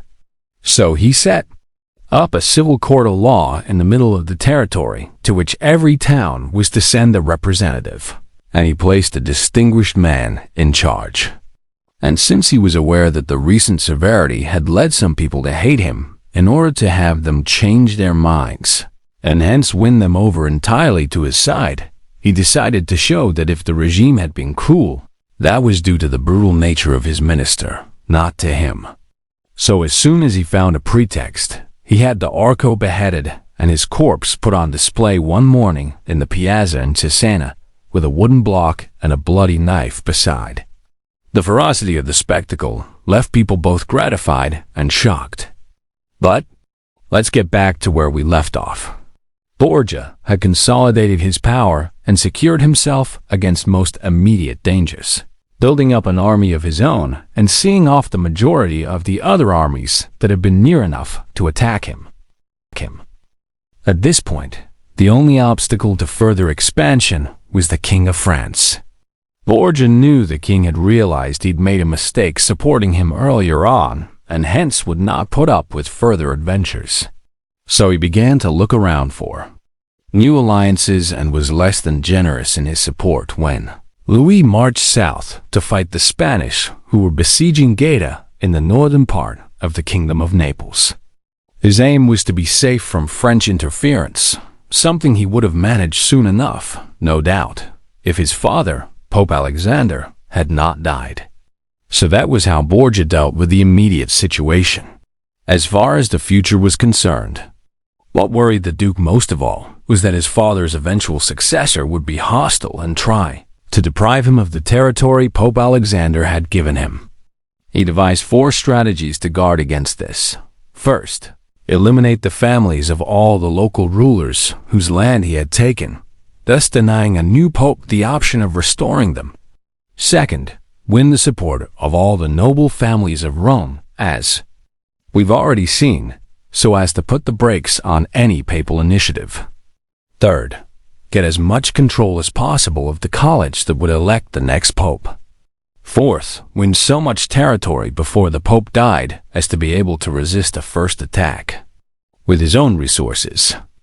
By the time his father died, he had achieved 3 of these 4 goals and wasn't far off achieving the 4th.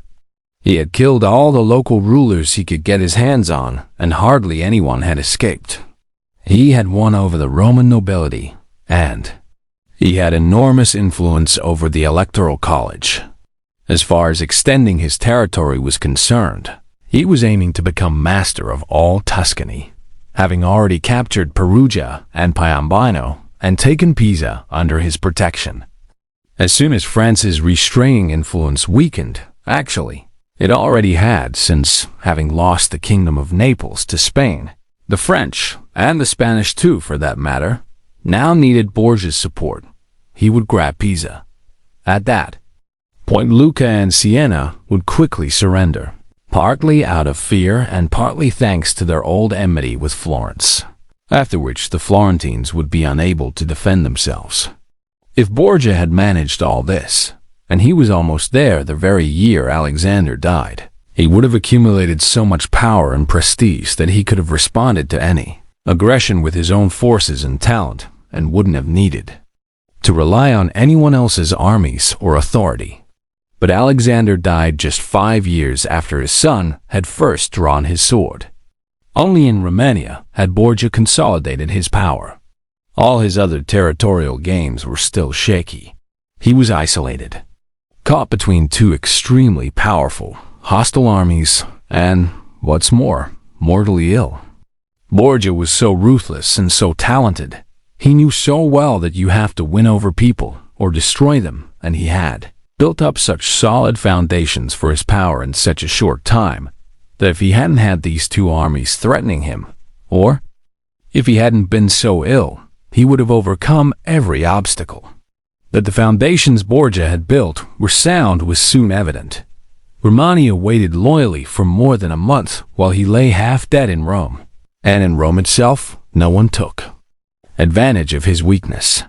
When his enemies, the Bagliones, Vitellis, and Orsinis, turned up, no one went over to their side.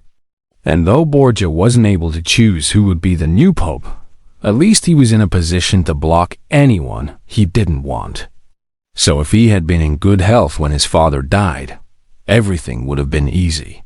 He himself told me, in the days when the college was meeting to elect Julius II, that he had thought over what might happen on his father's death and had made plans for every contingency. It was just that it never occurred to him that when the time came, he too might be at death's door. Having given this summary of everything Cesare Borgia did, I can't find anything to criticize. On the contrary, and as I said, I mean to propose him as a model for anyone who comes to power through fortunate circumstances or with the help of another ruler's armed forces. Given his great determination and considerable ambitions, Borgia could hardly have behaved any differently. Only, the combination of Alexander's early death and his own illness prevented him from achieving his goals. A new ruler who reckons he must ward off enemies and woo friends, overcome obstacles by force or fraud, have himself loved and feared by his people, followed and respected by his soldiers, who must eliminate enemies likely or certain to attack him, reform old institutions, show himself both severe and gracious, generous and spontaneous, break up a disloyal army and build a new one, keep the friendship of kings and princes so that they support him with deference, or at least think twice before harming him will find no better recent example to study than the policies of Cesare Borgia. The only criticism one can level at him is his role in the election of Pope Julius. As we've said, Borgia wasn't in a position to impose the pope he wanted, but he did have influence enough to keep out the candidates he didn't want. And he should never have allowed a cardinal whose interests he had damaged, or who as pope would have reason to fear him, to win the election. Because it's fear or hatred that makes men attack each other. The cardinals Borgia had wronged were, among others, Giuliano della Rovere, Cardinal of San Pietro ad Vincula, Cardinal Colonna, Cardinal of San Giorgio of Savona, and Ascanio Sforza. All the others, with the exception of the Cardinal of Rouen, and the Spanish cardinals, would have had reason to fear him had they become pope. With the King of France behind him, the Cardinal of Rouen was a very powerful man, while the Spanish cardinals were related to Borgia and indebted to him. So the best solution for Borgia was a Spanish pope. Failing that, he should have let Rouen take the throne, but not Giuliano della Rovere. Anyone who thinks that an important man will forget past grievances just because he's received some new promotion must think again. Borgia miscalculated in this election, and the mistake was fatal. Chapter 8. States won by crime. Aside from lucky circumstances and positive qualities, there are two other ways a private citizen can become a ruler, and we should include them in our discussion, though one of these would find more space in a book about republics. They are, first, when a man seizes power by some terrible crime, and, second, when a private citizen becomes hereditary ruler with the support of his fellow citizens. As for achieving kingship by crime, we'll discuss two examples, one from ancient history and one from modern times, and look no deeper into the question, since these will be models enough for anyone obliged to take this course. Agathocles was a Sicilian. From being a private citizen, one of the lowest of the low in fact, he became king of Syracuse. Born a potter's son, he lived a life of depravity from start to finish. All the same, mixed with that depravity were such excellent mental and physical qualities that, having joined the Syracusan army, he rose through the ranks and eventually became commander-in-chief. Once he'd taken charge, Agathocles decided to make himself king, using whatever violence was necessary to keep the power conferred on him as commander without being obliged to anyone. He discussed his intentions with Hamilcar, a Carthaginian, whose army was then fighting in Sicily, and reached an agreement with him. Then, one morning he called an assembly of the people and the Senate, as if he had important state business to discuss. At a prearranged signal, his soldiers moved in and killed all the senators and richest men in town. After this massacre, Agathocles became king of Syracuse and held his throne without any resistance from the people, twice defeated by the Carthaginians. And then actually besieged, not only did he manage to defend his town, but, leaving some men behind to resist the siege, he led the rest out of Syracuse to attack Africa. The siege was lifted and the Carthaginians pushed to the brink of collapse, at which point they accepted an agreement which allowed them to keep Africa and left Sicily to Agathocles. Looking at Agathocles' life and achievements, you won't find much that can be attributed to luck. As I said, he had no backers or benefactors when he took power but rose through the ranks, surviving all kinds of hardships and dangers. And when he'd got power, he knew how to take tough, dangerous decisions to hold on to it. On the other hand, we can hardly describe killing fellow citizens, betraying friends, and living without loyalty, mercy, or creed as signs of talent. Methods like that may bring you power, but not glory.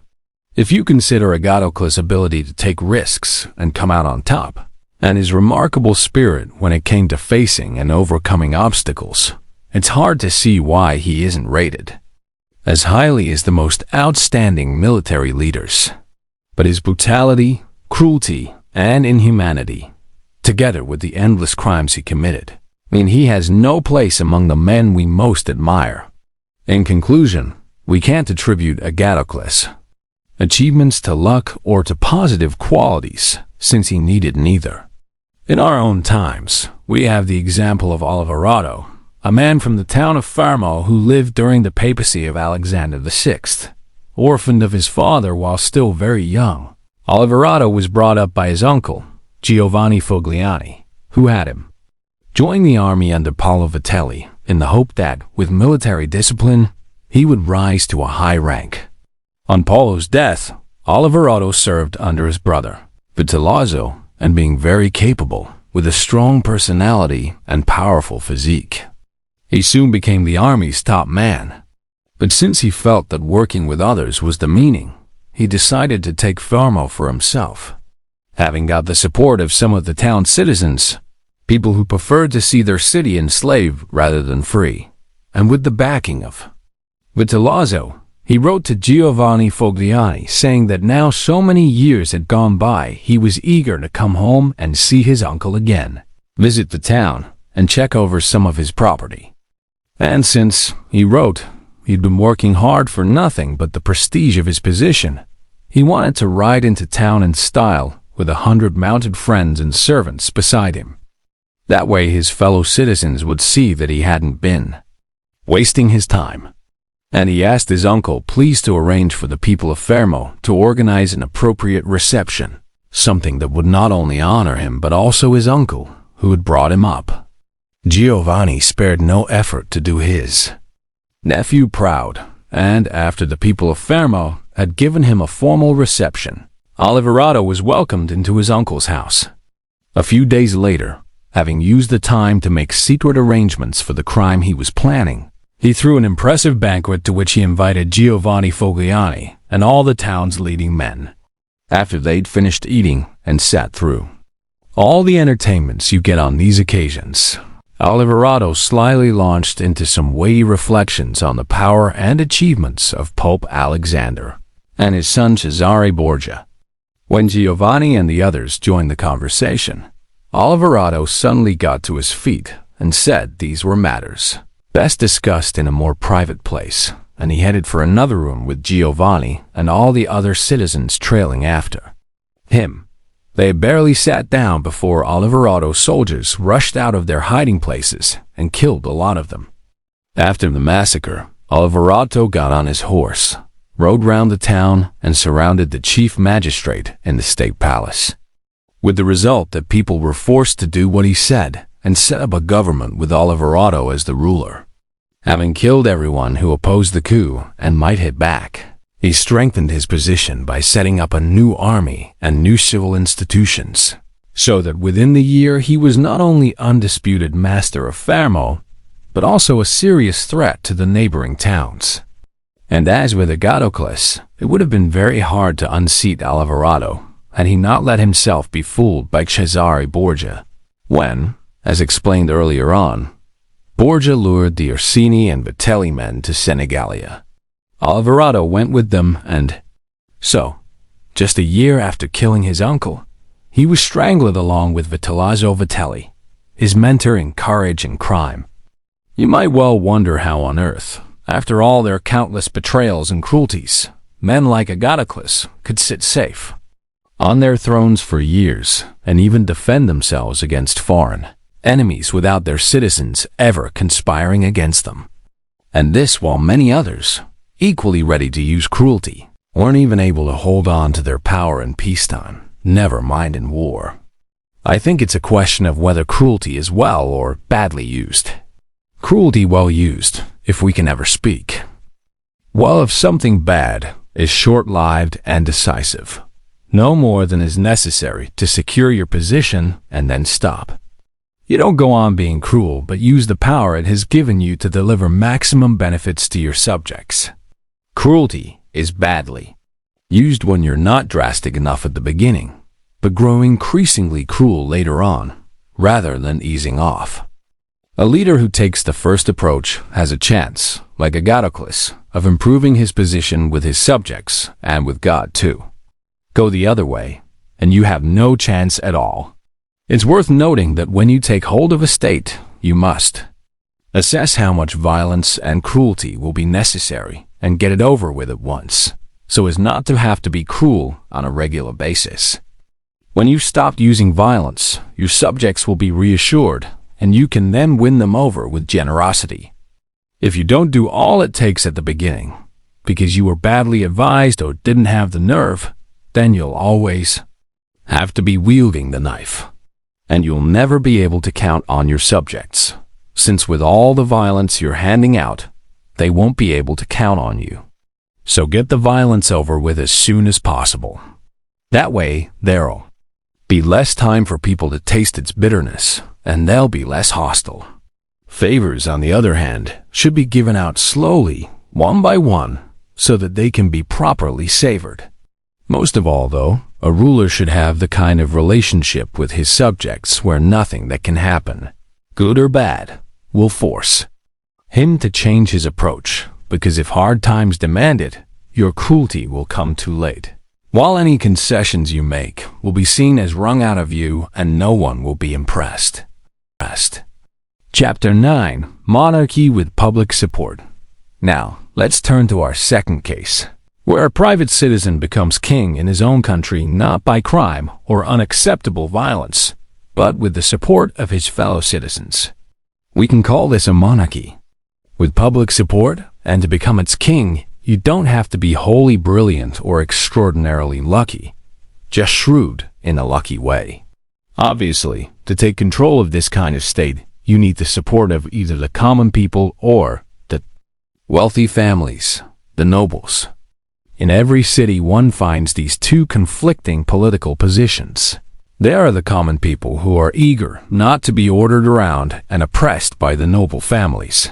And there are the nobles who are eager to oppress the common people and order them around.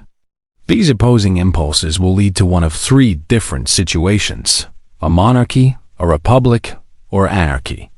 A monarchy can be brought about either by the common people or the nobles, when one or the other party finds it convenient.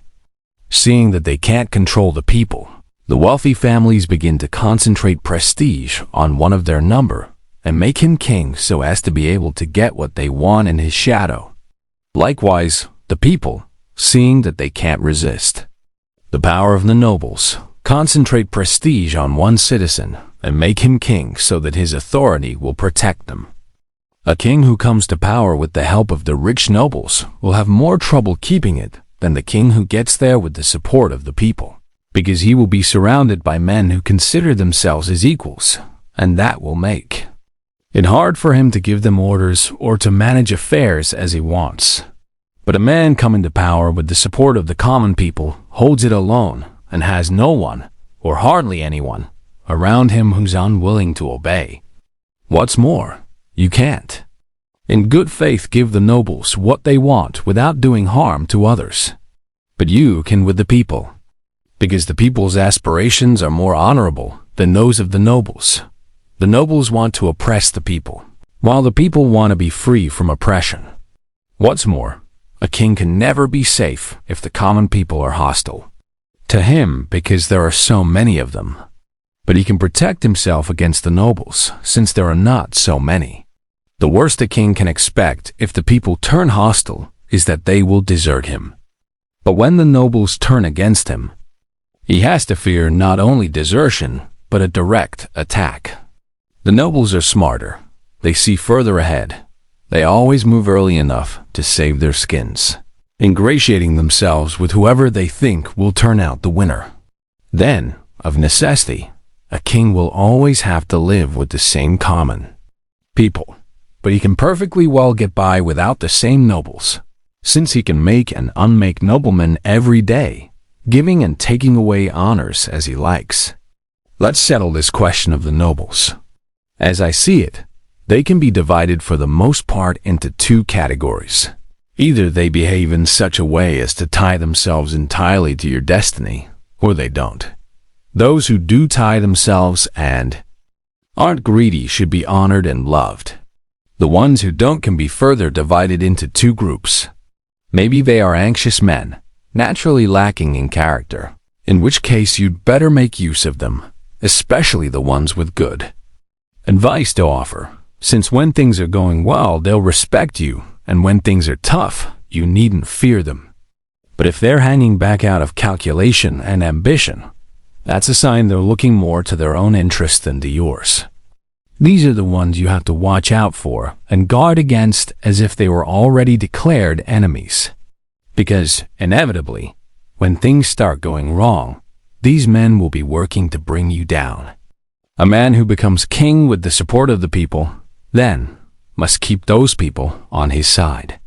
This is easy enough, since all they want is to be free from oppression.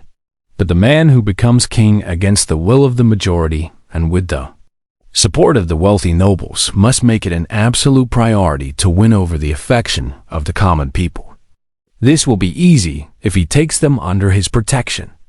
When people are treated well by someone they thought was hostile, they respond with even greater loyalty.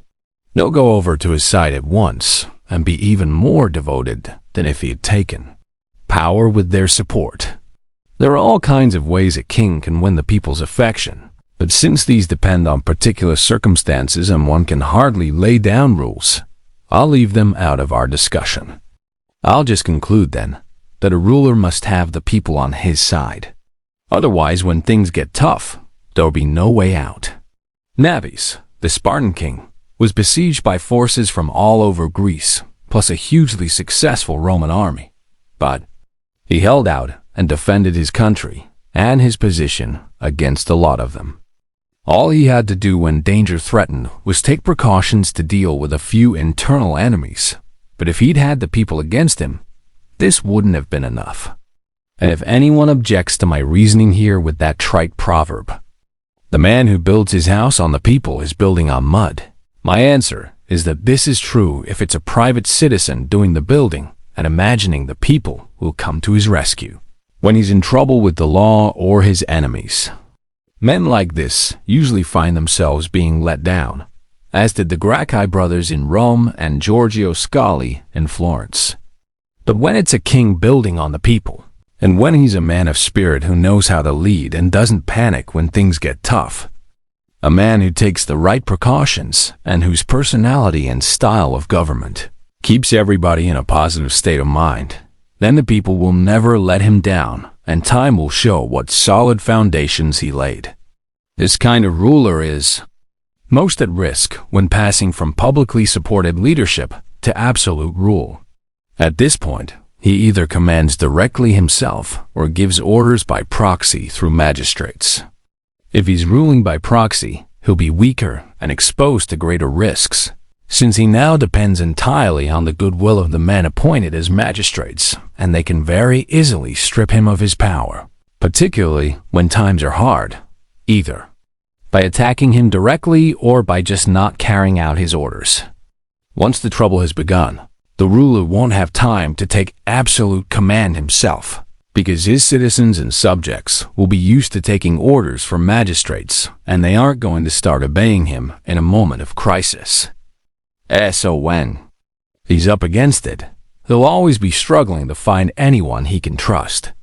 A ruler in this position mustn't count on what he sees when things are going well and the citizens need his government.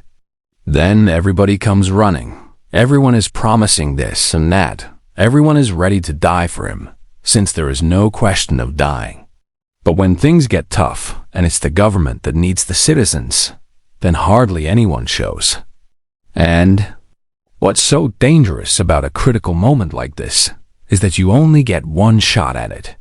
So, if he's sensible, the ruler must work out a situation where his citizens will always need both his government and him, however well or badly things are going. Then they will always be loyal. Chapter 10. Assessing a state's strength. When looking at the nature of these various states, one important question to ask is, if attacked, does a ruler have sufficient power to defend himself with his own resources, or will he always have to rely on the protection of others? To make the question more precise, let's say that a ruler who has enough men or enough money to put together an army that can take on all comers is, by my definition, capable of defending himself, while a ruler who can't take on an enemy in the field, but has to withdraw behind his city walls and defend those, is one who will always be in need of outside help. We've already said something about the first kind of ruler in Chapter 6, and later on, there will be more in chapters 11 to 13. As for the second kind, one can only encourage them to fortify their hometowns and keep them well supplied, while leaving the surrounding countryside entirely to its fate. If a ruler has built good fortifications and managed his relationship with his subjects, as suggested above and further elaborated in the following pages, his enemies will always think twice before attacking him. People are always wary of projects that present obvious difficulties, and attacking a well-defended town and a ruler whose subjects don't hate him is never an easy proposition. German cities are completely independent, don't have much territory around them, and obey the emperor only when it suits. They are not afraid of him, nor of any other powerful rulers in the area.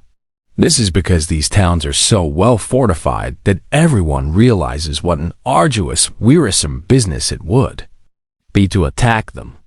They all have properly sized moats and walls. They have the necessary artillery. They have public warehouses with food, drink, and firewood for a year.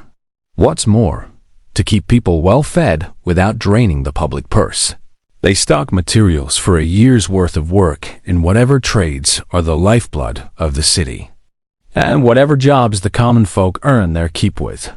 They hold military exercises in high regard and make all kinds of arrangements to make sure they're routinely practiced.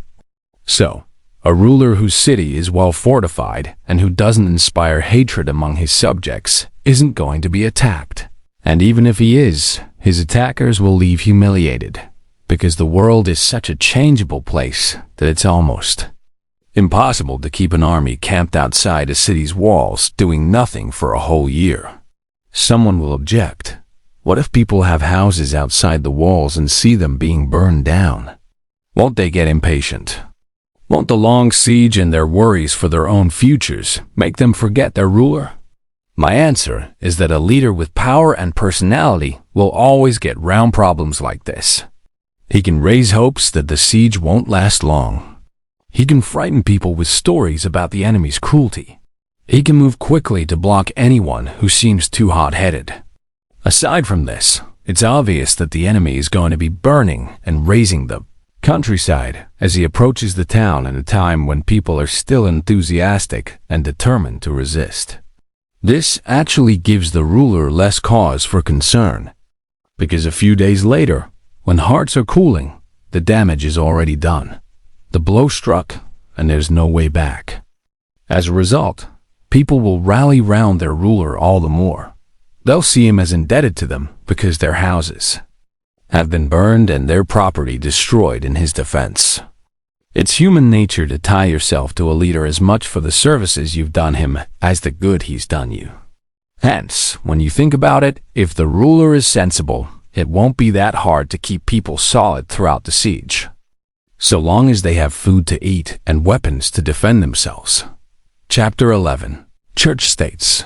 The last kind of state we have to look at is the church state. In this case, all the difficulties an eventual ruler must face come before he takes power.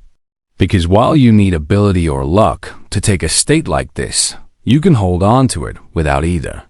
Church states are upheld by ancient religious institutions that are so strong and well established as to keep their rulers in power no matter what they do or how they live. Only church leaders possess states without defending them and subjects without governing them. And even when undefended, their states are not taken off them. Even when left ungoverned, their subjects don't rebel. They don't think about changing ruler and wouldn't be able to anyway. So this is the only form of government that is secure and relaxed. But since church states depend on forces beyond the reach of human reason, I shall say no more about them. God created them and sustains them, and it would be rash and presumptuous for a mere man to discuss them. All the same, if someone were to ask me how the church has increased its temporal power so dramatically in recent times, progressing from a situation prior to Pope Alexander, where even the most insignificant rulers of Italy hardly rated the church at all in temporal terms to one where a pope can scare the king of France himself and chase him out of Italy and crush the Venetians. Then I think it would be worthwhile sorting out the facts for the record, however well known they may already be. Before Charles, King of France, came down into Italy, the country was controlled by the Pope, the Venetians, the King of Naples, the Duke of Milan, and the Florentines. Necessarily, these powerful states had two main concerns: to keep foreign armies out of Italy and to prevent each other from grabbing more territory. The Pope and the Venetians were the most eager expansionists. The only way to hold back the Venetians was for all the other states to band together, as they did in the defense of Ferrara. To frustrate the Pope, on the other hand, they relied on the Roman barons. Since these barons were divided into two factions, the Orsinis and the Colonnas, they always had something to fight about, and with their swords drawn under the Pope's nose, they kept him weak and indecisive. And though from time to time you might get a really determined Pope like Sixtus, all the same he was never quite cunning enough or lucky enough to solve the problem. The reason was that papacies tended to be short-lived.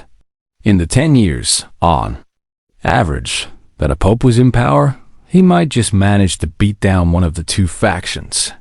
But if, for example, one pope had almost finished off the Colonnas, the next would be hostile to the Orsinis and so resurrect the Colonnas, but without quite having the time to see off the Orsinis. This is why the Italian states did not rate the Pope's temporal power very highly. Then came Alexander VI, who more than any other pope in history showed what could be done with finance and force of arms.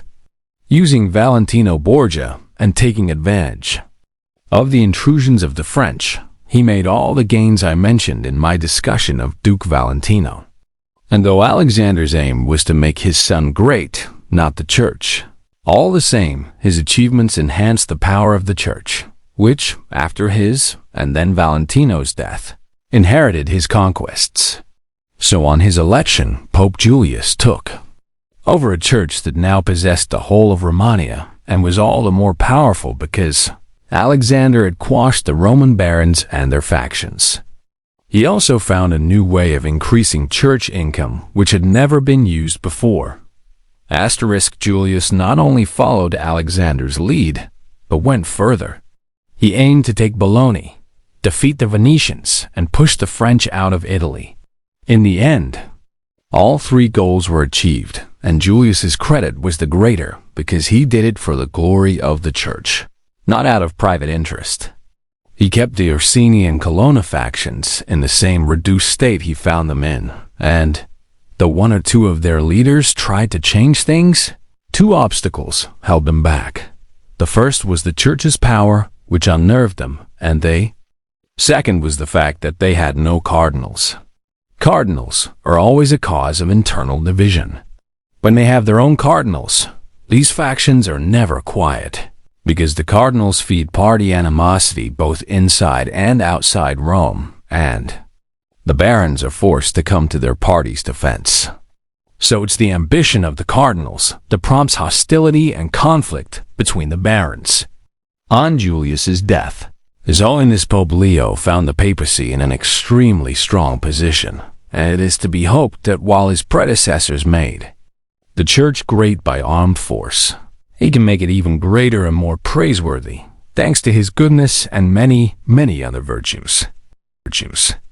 Chapter 12. Different kinds of armies and a consideration of mercenary forces.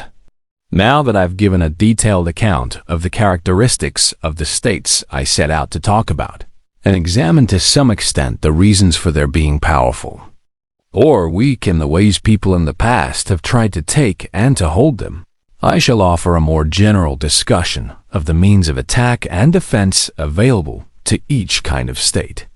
We've already said that a ruler's power must be based on solid foundations. Otherwise, he's bound to fall. And the main foundations of any state, whether it be new or old, or a new territory acquired by an old regime, are good laws and good armed forces. And since you can't have good laws if you don't have good armed forces, while if you have good armed forces, good laws inevitably follow, I'll leave aside a discussion of the law and go straight to the question of the army. Now, the armies a ruler is depending on to defend his state will either be his own, or mercenaries, or auxiliaries, or some combination of these.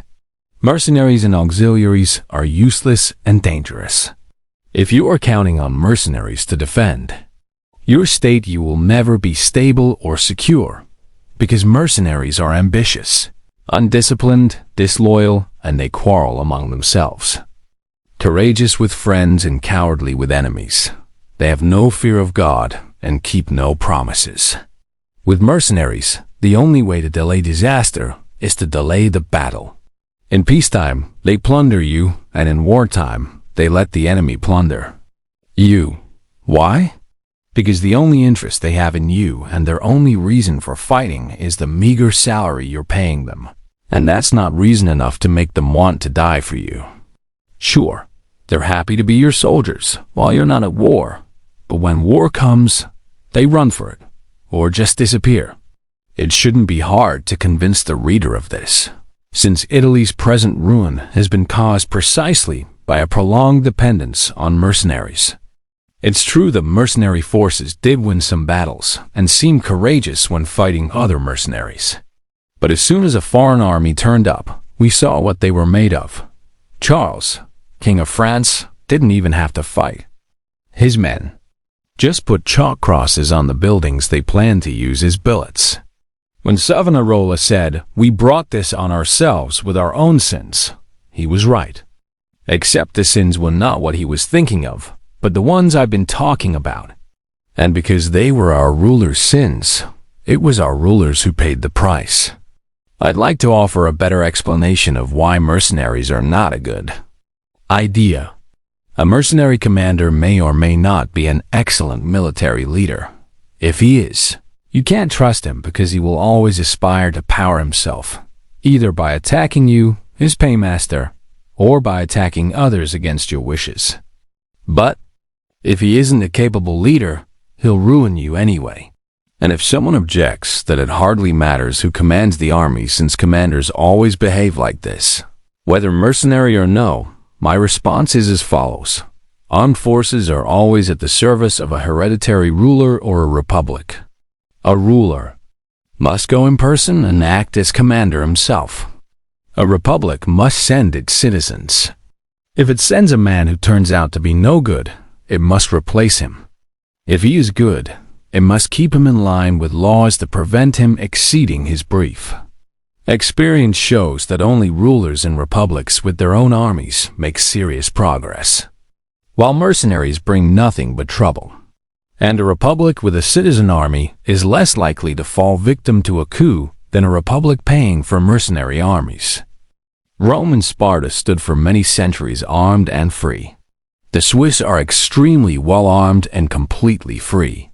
One example of the use of mercenaries in ancient times is Carthage. After the first war with Rome, the Carthaginians were almost overthrown by their mercenaries, despite the fact that these men were commanded by Carthaginian citizens. After the death of Epaminondas, the Thebans made Philip of Macedonia commander of their army, and no sooner had he won the war than he stripped them of their freedom. On the death of Filippo Maria Visconti, the Milanese hired Francesco Sforza to fight against the Venetians. Having beaten the Venetians at Caravaggio, Sforza joined forces with them to overthrow his paymasters, the Milanese. When Francesco's father was mercenary commander for Queen Joanna of Naples, he suddenly made off and left her undefended, so that she had to put herself into the hands of the King of Aragon or risk losing her kingdom. It's true that in the past both Venice and Florence did increase their territories with the use of mercenaries whose commanders did not seize power but actually defended their employers. The fact is that the Florentines were lucky. Various powerful captains were indeed potential threats, but one didn't win his war, while others either found themselves facing strong opposition or turned their ambitions elsewhere. The one who didn't win was Giovanni Acuto, John Hawkwood.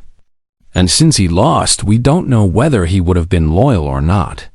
But everyone must admit that, had he won, the Florentines would have been at his mercy. Francesco Sforza had the forces of Braccio da Montone against him, and the two commanders kept each other in check. Sforza turned his ambitions to Lombardy, while Braccio went to fight Rome and Naples. But let's remember what happened just a short while ago. Florence took on Paolo Vitelli as military commander, an extremely serious man who had come from nothing to achieve enormous prestige. Had he taken Pisa for them, you could hardly deny that the Florentines would have been right to hang on to him, because if he had gone over to the enemy, they wouldn't have had a chance. But keeping him would have meant accepting him as their ruler. Turning to the Venetians, we find they fought confidently and successfully when they fought for themselves. At sea, that is, where both nobles and armed commoners showed great courage. But when they began to fight on land, they left these strengths behind and, like other Italian states, hired mercenaries. In the early stages of their expansion on the mainland, they had so little territory and so much prestige they hardly needed to worry about their mercenary commanders. But when they pushed deeper into the peninsula under the leadership of Carmagnola, they got a taste of the trouble mercenaries bring. They'd seen what a fine commander Carmagnola was, and under his leadership they had defeated the Duke of Milan, so they soon noticed when he lost his enthusiasm for the war. They realized they couldn't win anything else with him, because that wasn't what he wanted. But they couldn't fire him either for fear of losing what they had previously won. At which point the only safe thing to do was to kill him. Later, they hired Bartolomeo de Bergamo, Roberto de San Severino, Niccolò Orsini, Count of Pitigliano, and other such mercenary commanders who were always more likely to lose than win. And in fact, at the Battle of Vaila, the Venetians eventually lost in a single day all the gains they had so determinedly accumulated over the past 800 years. The fact is that mercenaries bring only slow, belated, unconvincing victories, then sudden, bewildering defeats. Since these examples all have to do with Italy, which has been dominated by mercenaries for many years, I'd now like to get a broader view of the problem, because if we can trace its origin and developments, it will be easier to find a solution. What we must remember is that over recent centuries, as the empire began to lose its hold in Italy, while the Pope increased his temporal power, so the country broke up into smaller states. Many of the larger cities rose up against the local nobles who had needed the emperor's backing to keep control of them. The church supported the rebels to increase its own political influence. In many other towns, private citizens took over as rulers. The result was that with much of Italy now controlled by the church and republics, which is to say by people who had no experience of war, leaders began to hire men from outside. The first successful mercenary commander was Alberigo Deconio from Romagna. With what they learned from him, Braccio da Montone and Francesco Sforza and others would become arbiters of Italy's destiny. After them came all the other mercenary commanders down to our own times. And the end result of all their genius is that Italy was overrun by Charles, ransacked by Louis, torn apart by Ferdinand, and humiliated by the Swiss, the mercenaries. First tactic was to increase their own importance by playing down the importance of infantry. Having no territory of their own and living on what they got from fighting, they couldn't feed large numbers of infantry, while smaller numbers weren't sufficiently impressive. So they concentrated on cavalry and were fed and respected with more manageable numbers. Things reached the point where an army of 20,000 would have fewer than 2,000 infantry. Aside from this, the mercenaries did everything possible to avoid hard work and danger. They wouldn't kill each other in combat, but took prisoners, then didn't even ask for a ransom. They wouldn't attack fortifications at night, and they wouldn't leave their own fortifications to attack a besieging army's camp. They didn't dig ditches or build stockades around their camps. In winter, they didn't camp out at all. All these omissions became accepted practice for the simple reason, as I said, that they wanted to steer clear of danger and hard work. Thus they brought Italy to slavery and humiliation. Chapter 30. Auxiliaries, Combined Forces, and Citizen Armies. Auxiliary armies. That is, when you ask a powerful ruler to send military help to defend your town, are likewise useless. In recent times we have the example of Pope Julius during his Ferrara campaign. Having seen what a sad lot his mercenaries were in battle, he reached an agreement with Ferdinand, King of Spain, to have his forces come to help. Auxiliaries may be efficient and useful when it comes to achieving their own ends, but they are almost always counterproductive for those who invite them in, because if they lose, you lose too, and if they win, you are at their mercy. Although ancient history is full of pertinent examples, I'd like to stick to this recent case of Pope Julius II, whose decision to put himself entirely in a foreign army's hands, merely to take Ferrara, could hardly have been more rash. But he was lucky, and the unlikely outcome of the campaign spared him the possible consequences of his mistake. When his Spanish auxiliaries were beaten at Ravenna, the Swiss turned up, and against all expectations, the popes included, routed the hitherto victorious French, so that Julius escaped being a prisoner either to his enemies, who had fled, or to his auxiliaries, who weren't the ones to win the day for him. The Florentines, who had no armed forces at all, took 10,000 French auxiliaries to lay siege to Pisa, a decision that put them in greater danger than any they had experienced in their whole troubled history. To fight his neighbors, the Emperor of Constantinople brought 10,000 Turks into Greece, and when the war was over, they wouldn't leave, which was how the infidels began to get control of Greece.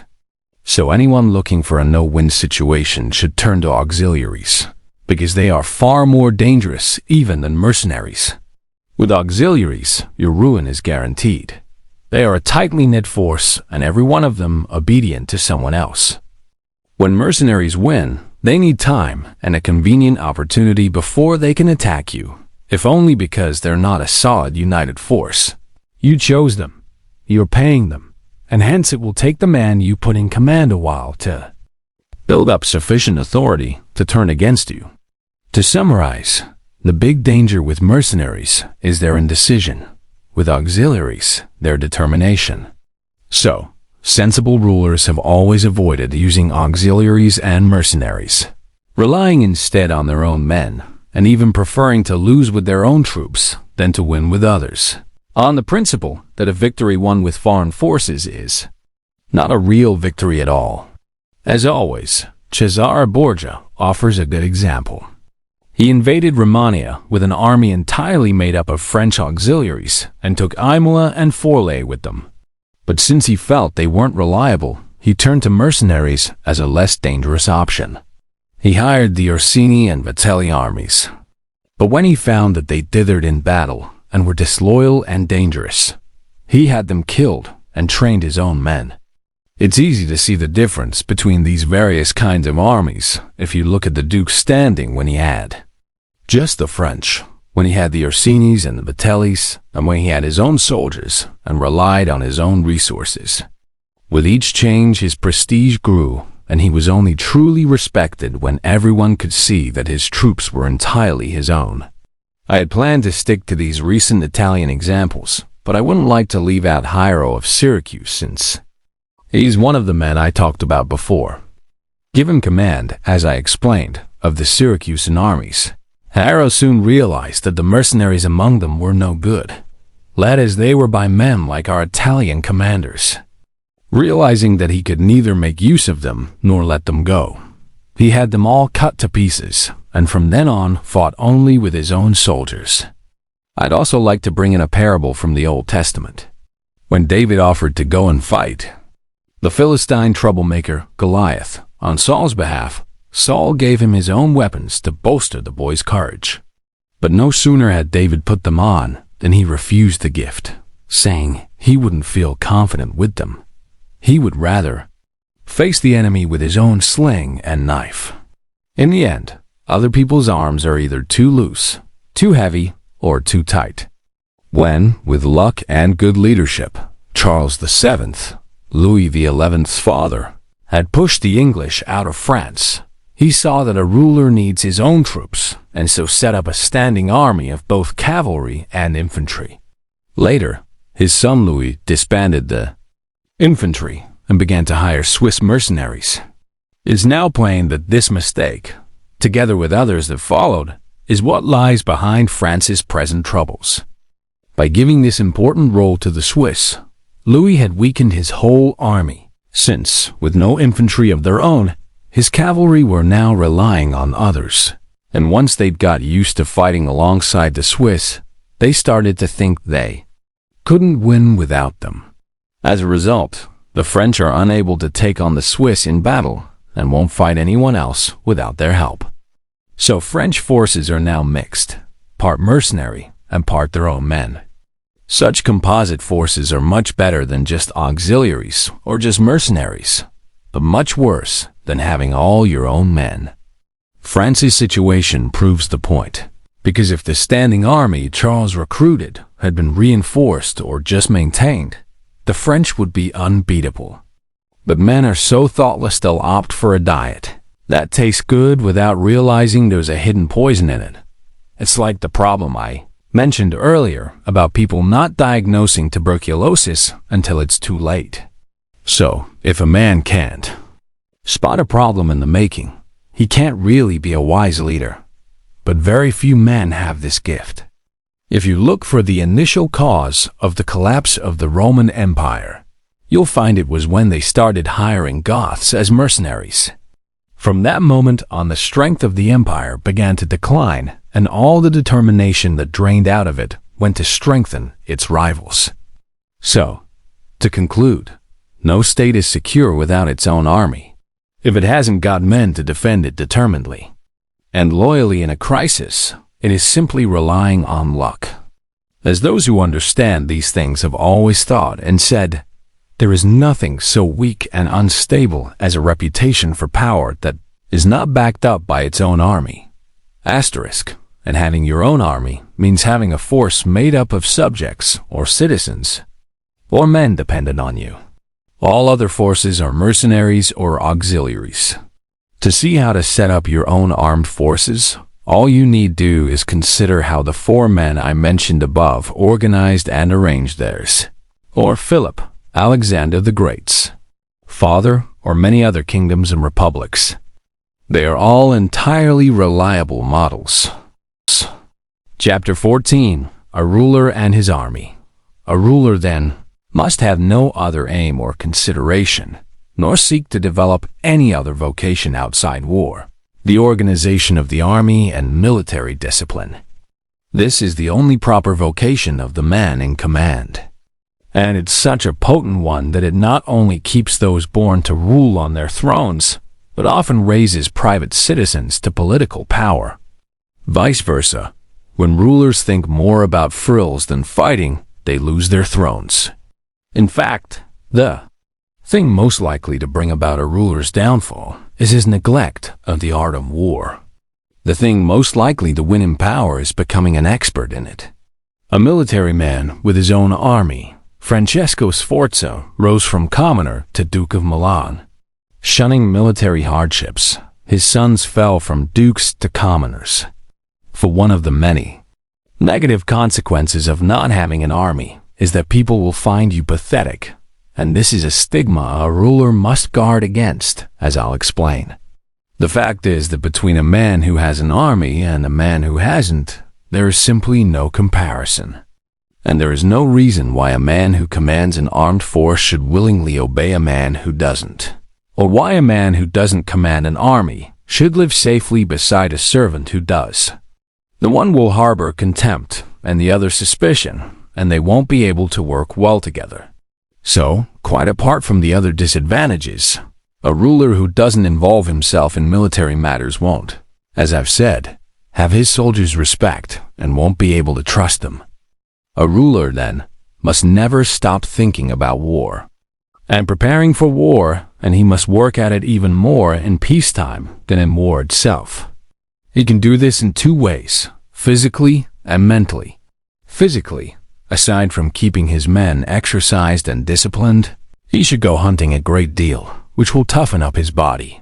It will also help him get to know different landscapes, how the mountains rise and the valleys open out, the lie of the plains, what rivers and marshes are like.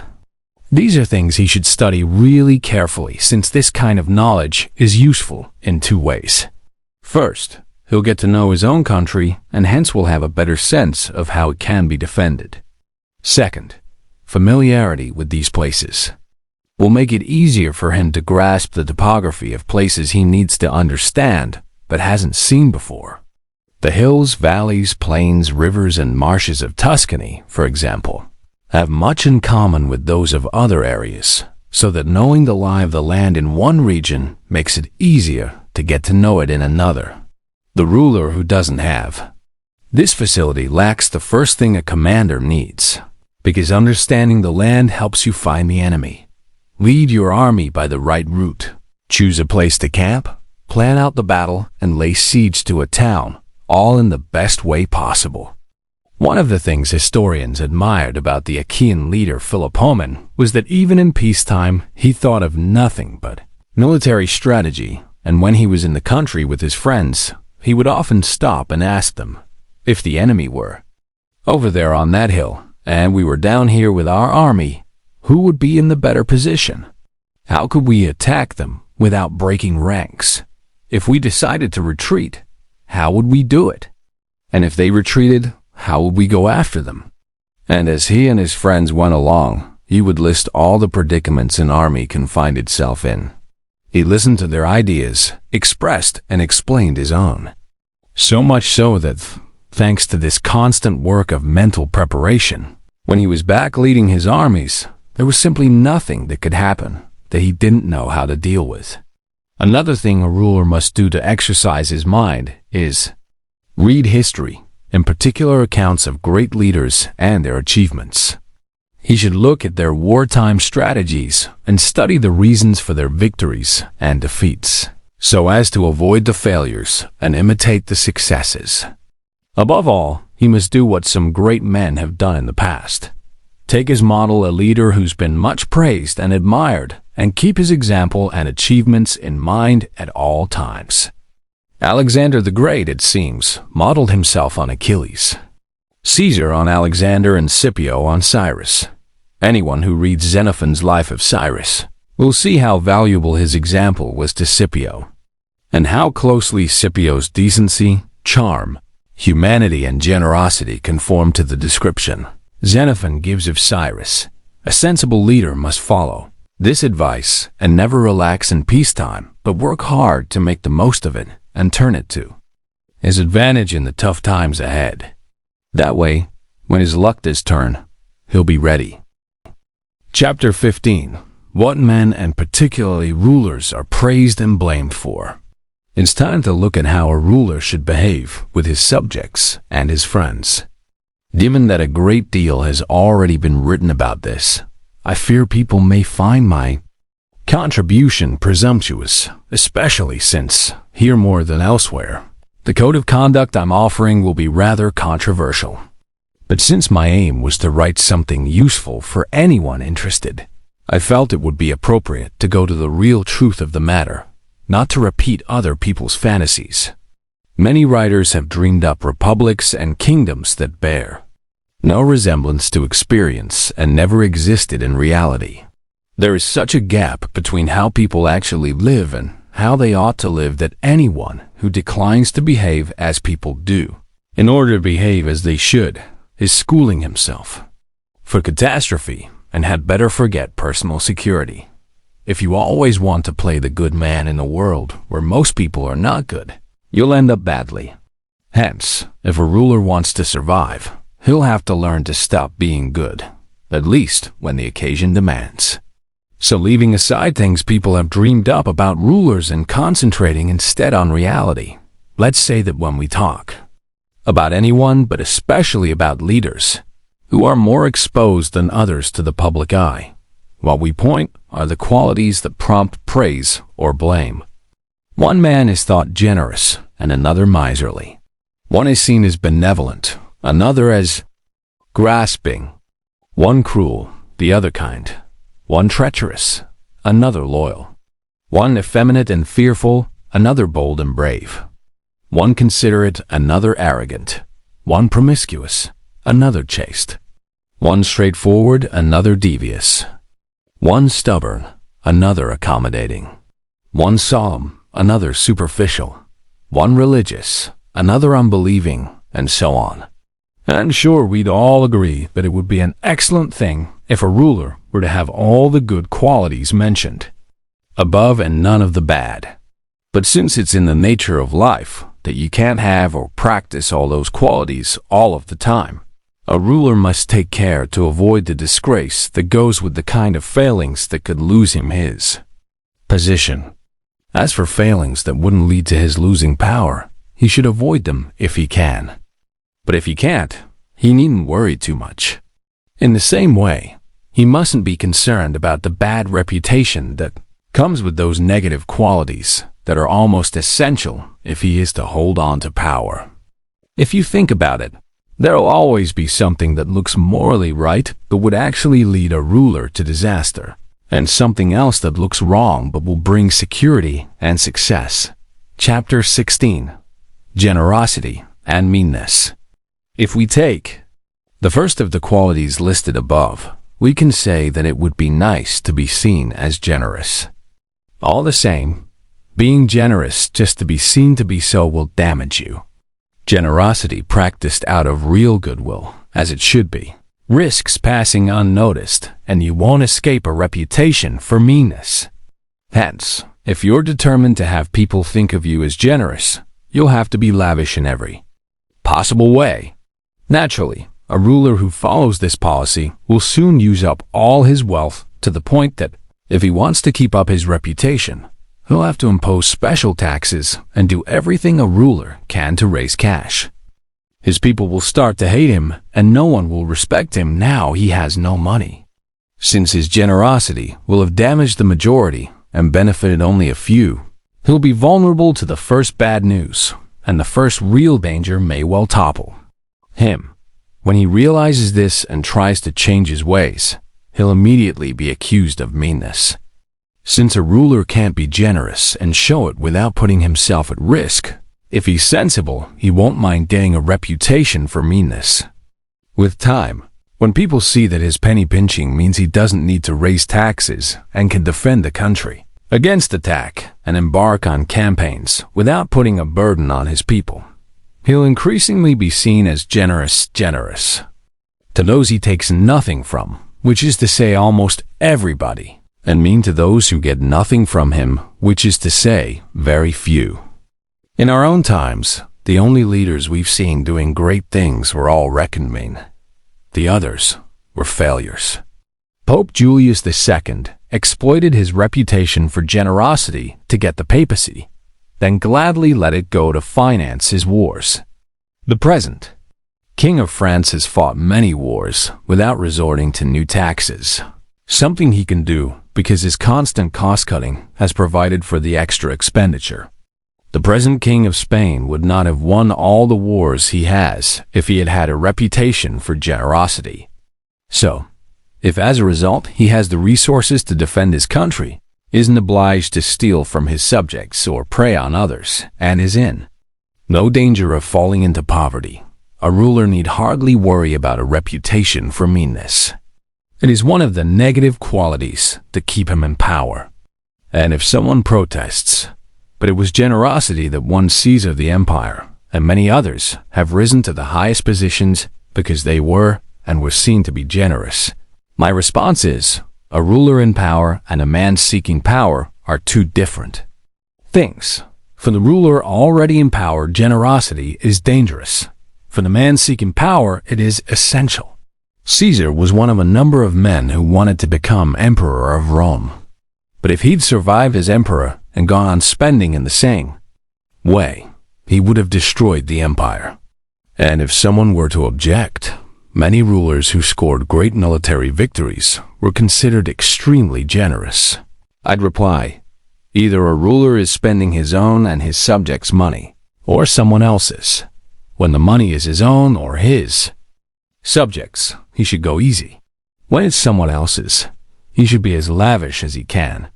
A ruler leading his armies and living on plunder, pillage and extortion is using other people's money and had better be generous with it. Otherwise his soldiers won't follow him. What's not your own or your subjects can be given away freely. Cyrus did this. So did Caesar and Alexander. Spending other people's money doesn't lower your standing. It raises it. It's only spending your own money that puts you at risk. Nothing consumes itself so much as generosity, because while you practice it, you're losing the wherewithal to go on practicing it. Either you fall into poverty and are despised for it, or to avoid poverty, you become grasping and hateful. Above all else, a king must guard against being despised and hated. Generosity leads to both. It's far more sensible to keep a reputation for meanness, which carries a stigma but doesn't rouse people's hatred, than to strive to be seen as generous and find at the end of the day that you're thought of as grasping, something that carries a stigma and gets you hated too. 2. Chapter 17, Cruelty and Compassion. Whether it's better to be feared or loved. Continuing with our list of qualities, I'm sure every leader would wish to be seen as compassionate rather than cruel. All the same, he must be careful not to use his compassion unwisely. Cesare Borgia was thought to be cruel, yet his cruelty restored order to Romagna and united it, making the region peaceful and loyal. When you think about it, he was much more compassionate than the Florentines, whose reluctance to be thought cruel led to disaster in Pistoia. A ruler mustn't worry about being labeled cruel when it's a question of keeping his subjects loyal and united. Using a little exemplary severity, he will prove more compassionate than the leader whose excessive compassion leads to public disorder, muggings, and murder. That kind of trouble tends to harm everyone, while the death sentences that a ruler hands out affect only the individuals involved. But of all rulers, a man new to power simply cannot avoid a reputation for cruelty, since a newly conquered state is a very dangerous place. Virgil puts these words in Queen Dido's mouth. The difficult situation and the newness of my kingdom force me to do these things and guard my borders everywhere. All the same, a leader must think carefully before believing and responding to certain allegations and not get frightened over nothing. He should go about things coolly, cautiously, and humanely. If he's too trusting, he'll get careless, and if he trusts no one, he'll make himself unbearable. These reflections prompt the question, is it better to be loved rather than feared, or vice versa? The answer is that one would prefer to be both, but since they don't go together easily, if you have to choose, it's much safer to be feared than loved. We can say this of most people, that they are ungrateful and unreliable. They lie, they fake, they're greedy for cash, and they melt away in the face of danger.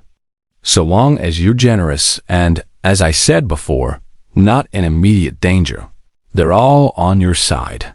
They'd shed their blood for you. They'd give you their belongings, their lives, their children. But when you need them, they turn their backs on you. The ruler who has relied entirely on their promises and taken no other precautions is lost. Friendship that comes at a price, and not because people admire your spirit and achievements, may indeed have been paid for, but that doesn't mean you really possess it, and you certainly won't be able to count on it when you need it. Men are less worried about letting down someone who has made himself loved than someone who makes himself feared. Love binds when someone recognizes he should be grateful to you, but since men are a sad lot, gratitude is forgotten the moment it's inconvenient. Fear means fear of punishment, and that's something people never forget.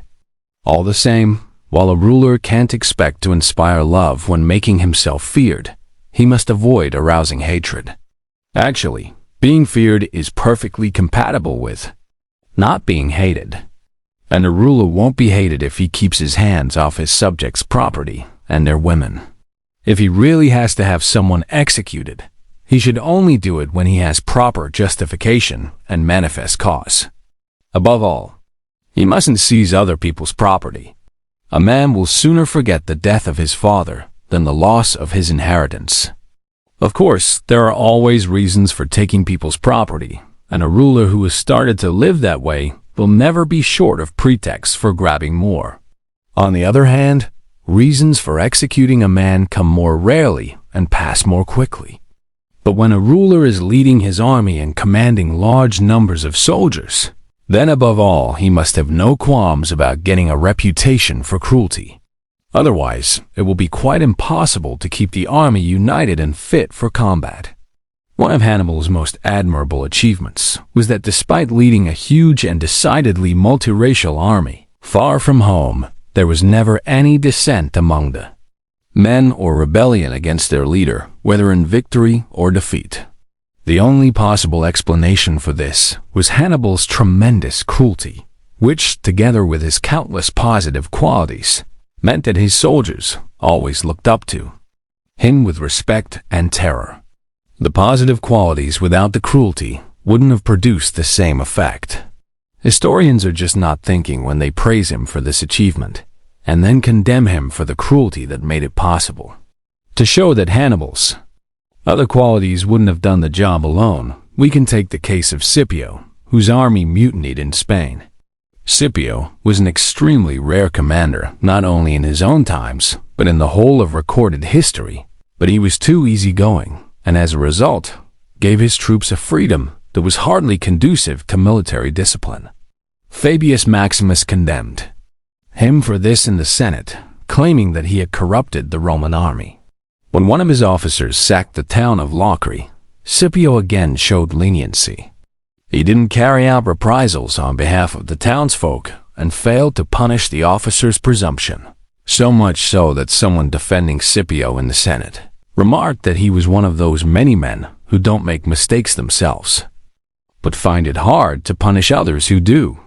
If Scipio had gone on leading his armies like this, with time his temperament would have undermined his fame and diminished his glory. But since he took his orders from the Senate, not only was the failing covered up, but it actually enhanced his reputation.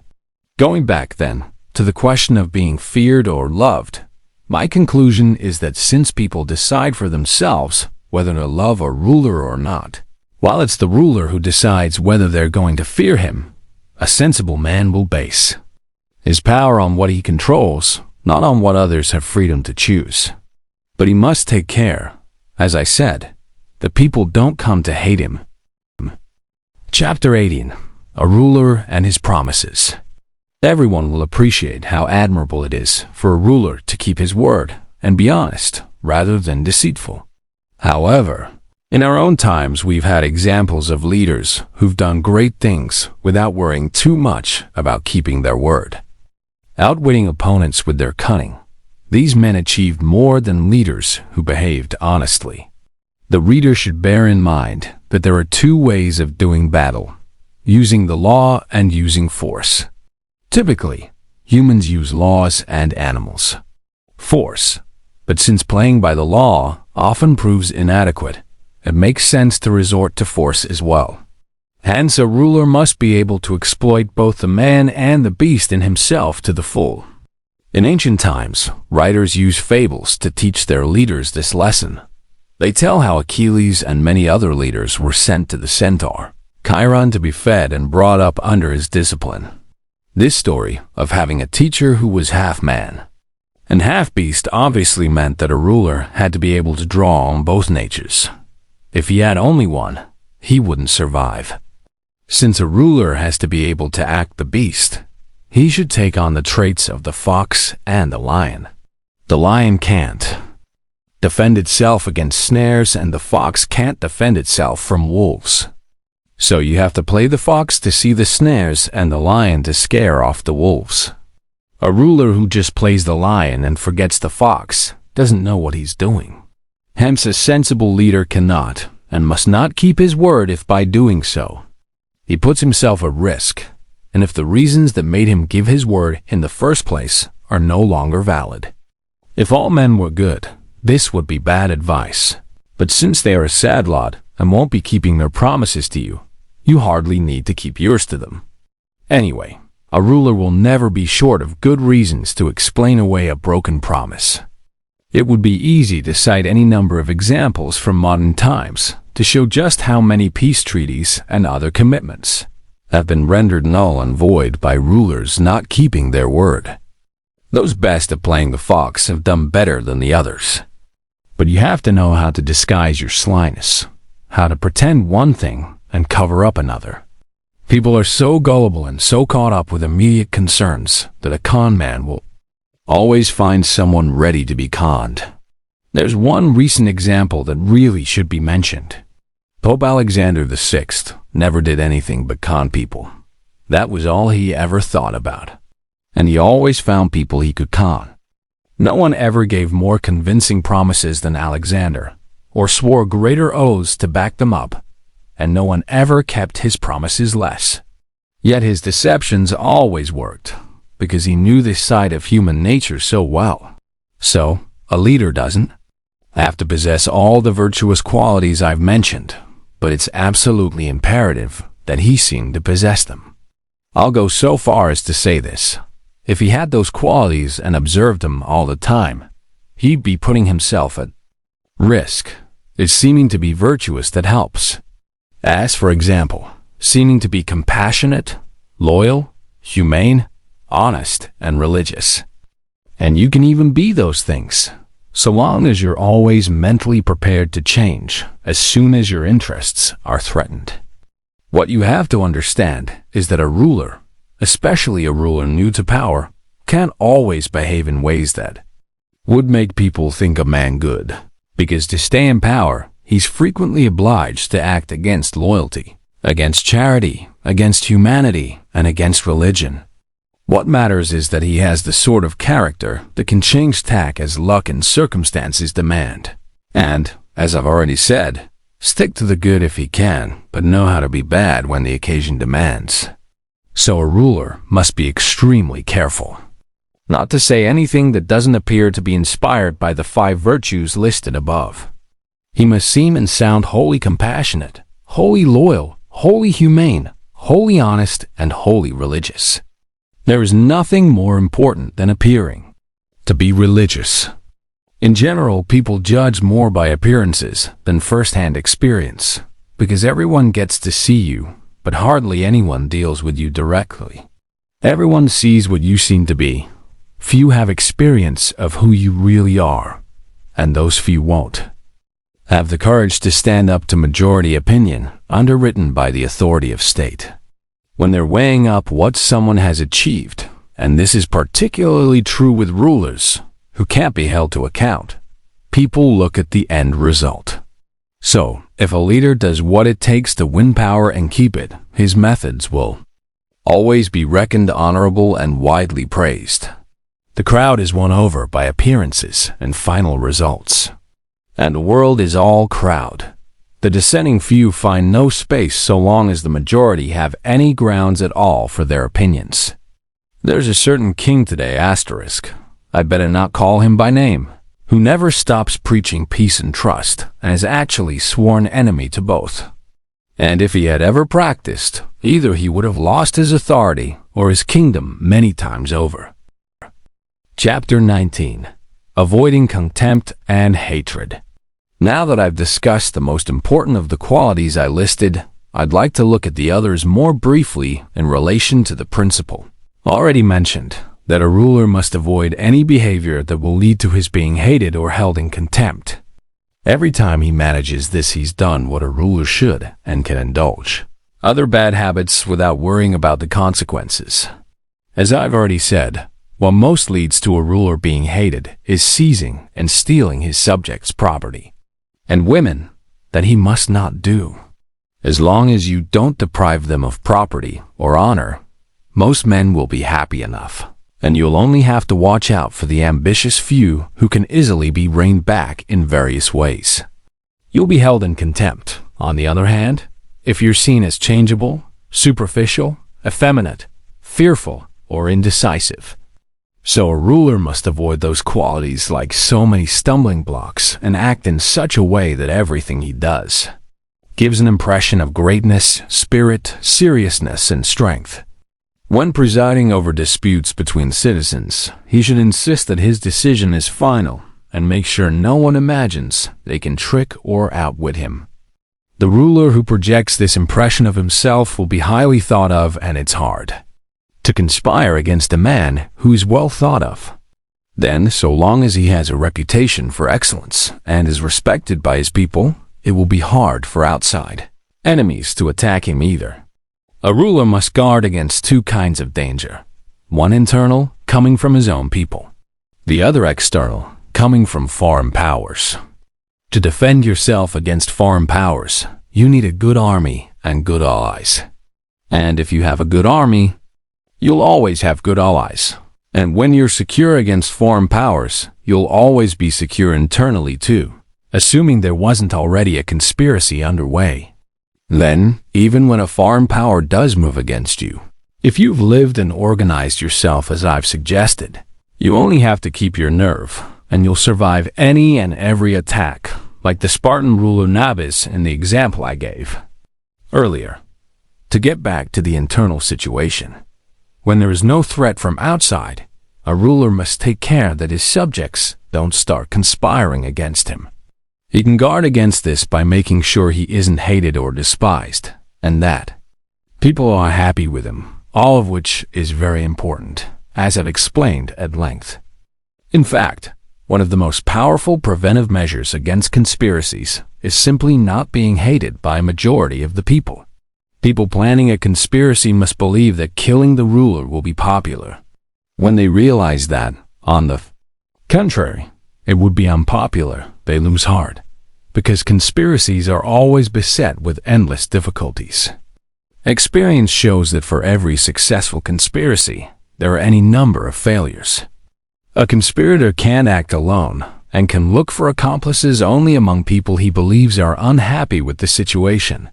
But as soon as he reveals his intentions to someone else, he's giving that person the chance to improve his position, since obviously there are all kinds of advantages to be had from betraying a conspiracy. When you reckon that the benefits of betrayal are assured, while joining a conspiracy is a risky and extremely dangerous business, the man will have to be a rare friend indeed, or a very bitter enemy of the government, if he's going to keep faith. To summarize, on the conspirator's side, all you have is fear, envy, and the demoralizing prospect of punishment, while the ruler on his side has the authority of the government and its laws, plus the protection of his friends and the state. Add to all that the goodwill of the people, and it's extremely unlikely that anyone will be so crazy as to start conspiracy. Because, while in general, a conspirator has most to fear prior to the coup, in this case, with the people against him, he's going to be in danger afterwards too, and the fact that he's seen off the ruler doesn't mean he can expect to escape unscathed. I could give infinite examples of this, but let's make do with just one that happened in our father's times. Annibal Bentivogli, grandfather of the present Annibal, was Duke of Bologna when the Canessius conspired against him and killed him. At that point, the only surviving Bentivogli was his son, Giovanni, who was still a baby. All the same, immediately after the murder, the people rose up and killed all the Canessius. This was because the Bentivogli family was extremely popular at the time. In fact, when the Bolognese realized that with Annibal dead, there were no family members capable of ruling the town, they went to Florence to get a man who was supposedly a Bentivogli, though until shortly before that he had passed himself off as the son of a blacksmith. They asked him to govern Bologna, and he duly did so until Giovanni was old enough to take over. My conclusion, then, is that so long as he has the people on his side, a ruler needn't worry about conspiracies. But when they are against him and hate him, he'll have to watch everyone's every move. Sensible rulers and well-run states have always done all they can not to drive the nobles to despair and to keep the people happy and satisfied. Indeed, this is one of a ruler's most important tasks. One of the better organized and well-governed states in our own times is France. It is full of good institutions which guarantee the king's security and freedom of action. The most important of these is Parliament and parliamentary authority. In fact, the king who set up the country's constitution was aware of the ambition and presumption of the nobles and reckoned they needed a bit in their mouths to rein them back. He also knew how much the people hated and feared the nobles, and he wanted to protect them. But it was important that the king shouldn't be personally responsible for doing this, since then he might be blamed by the nobles for favoring the people, or by the people for favoring the nobles. So he introduced an independent body, Parliament, that could keep the nobles in their place and protect the people without the king's being responsible. There really couldn't be a better or more sensible institution, nor one more conducive to the security of the king and the realm. This prompts the following reflection, that a ruler must get others to carry out policies that will provoke protest, keeping those that inspire gratitude to himself. In conclusion, let me repeat that a ruler should respect the nobles, but must make sure he is not hated by the people. Perhaps many readers familiar with the fate of certain Roman emperors will feel that their examples contradict these opinions of mine, in that they consistently behaved well and showed great character, but nevertheless lost their empire or even their lives at the hands of subjects who conspired against them. To meet these objections, I shall consider the qualities of some of these emperors, showing how the causes of their downfall are not at all out of line with my reasoning above, and bringing into the argument some of the context that historians of the period consider important. I hope it will be enough to take all the emperors who held power from the philosopher Marcus Aurelius down to Maximinus, which is to say, Marcus, his son Commodus, Pertinax, Julian, Severus, Antoninus Caracalla, his son, Macrinus, Heliogabalus, Alexander, and Maximinus. The first thing to note is that, while in other states a ruler has only to guard against the ambition of the nobles and the disrespect of the people, Roman emperors faced a third hazard, the greed and cruelty of the army. This was such a tough problem that it proved the downfall of many emperors, because it was so hard to keep both the people and the army happy. The people were for a quiet life, and hence loved low-profile leaders, while the soldiers loved leaders with military ambitions, men who were brazen, grasping, and cruel. They wanted the emperor to unleash these qualities on the people so that they could double their incomes and give vent to their own greed and cruelty. As a result, emperors who, for lack of natural authority or political flair, didn't have the kind of standing that could hold both soldiers and people in check, always ended badly. When they saw how difficult it was to deal with these conflicting demands, most of them, and especially those new to power, chose to satisfy the army and more or less ignored the people's suffering. It was a policy dictated by necessity. If a ruler can't avoid hatred altogether, he must first try to avoid the hatred of the country as a whole. And when that proves impossible, he must do everything he can to escape the hatred of the classes that wield the most power. So emperors new to their positions and in need of special support turned to the army rather than the people, a policy that worked for as long as they were able to maintain their prestige in the eyes of the soldiers.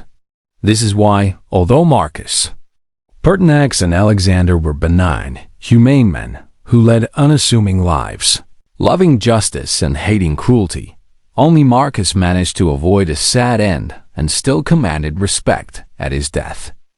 This was because he succeeded to the emperor's throne by hereditary right and owed nothing to either the soldiers or the people. Possessing many good qualities that aroused general admiration, he kept both the people and the army in their place throughout his reign and was never either hated or despised. But Pertinax was made emperor against the army's will. Under Commodus, the soldiers had got used to a degenerate lifestyle and wouldn't accept the standards of honesty Pertinax tried to impose on them. This aroused their hatred, and since Pertinax was also despised for being old, he was soon overthrown. In this regard, it's worth noting that you can be hated just as much for the good you do as the bad, which is why, as I said before, a ruler who wants to stay in power is often forced not to be good. Because when a powerful group, whether they be the common people, the army, or the nobility, is corrupt, then if you reckon you need their support, you'll have to play to their mood and keep them happy. And at that point, any good you do will only put you at risk. But let's move on to Alexander. He was such a good man that among the many things he was praised for was the fact that over 14 years in power, he never had anyone executed without a trial.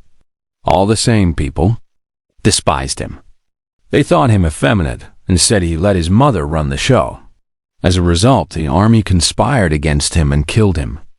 Going to the opposite extreme and looking at the characters of Commodus, Severus, Antoninus Caracalla, and Maximinus, we find they were extremely cruel and grasping. To keep the army happy, they committed every crime a leader can commit against his people, and all of them, with the exception of Severus, came to a sad end. Severus had such a strong character that though he tyrannized the people to keep the army friendly, he was always able to govern with success.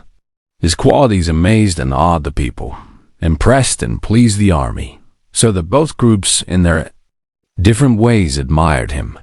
Since, for a man who took power rather than inheriting it, Severus achieved such a lot, I'd like very briefly to show how well he was able to play both the fox and the lion, animals that, as I said, a ruler must learn to imitate. Aware that the Emperor Julian was weak and indecisive, Severus persuaded the army he commanded in Slavonia to march on Rome and avenge Pertinax, who had been murdered by the Praetorian Guard, with this pretext and betraying no sign of any ambition to become emperor. He led his army towards Rome and was already in Italy before people realized he'd set out. When he arrived in Rome, the Senate, out of fear, elected him emperor and had Julian killed. Having got thus far, Severus faced two obstacles if he was to take complete control of the empire.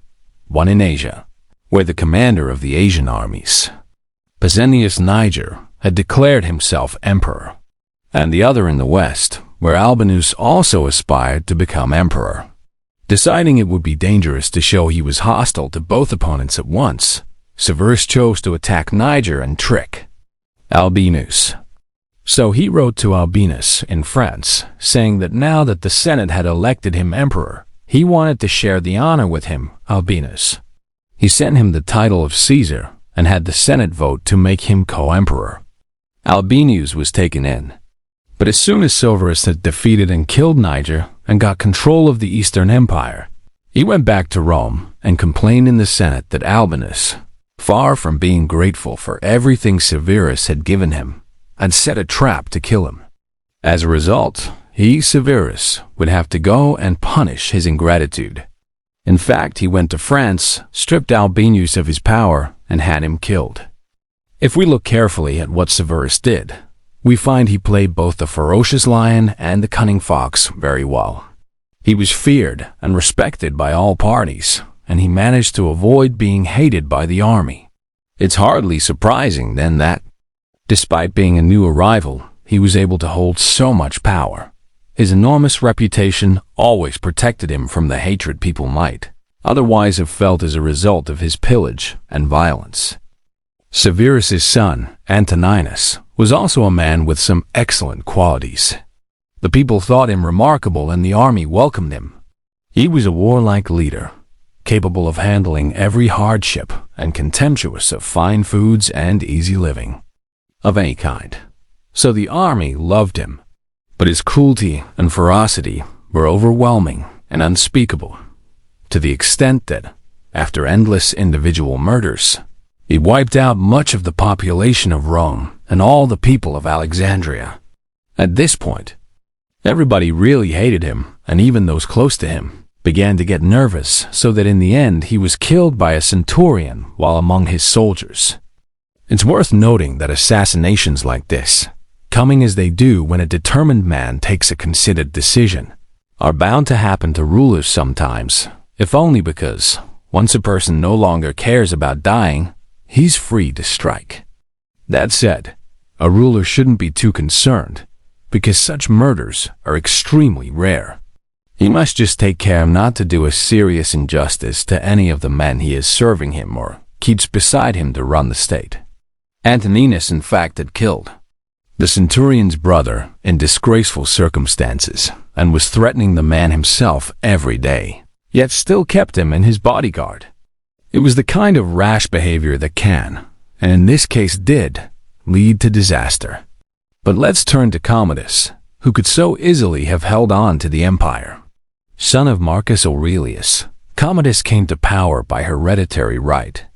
All he had to do was follow in his father's footsteps, and he would have been welcome to army and people alike. But the man was cruel, bestially so, and to unleash his appetite and greed on the people, he set about currying favor with the soldiers and corrupting them.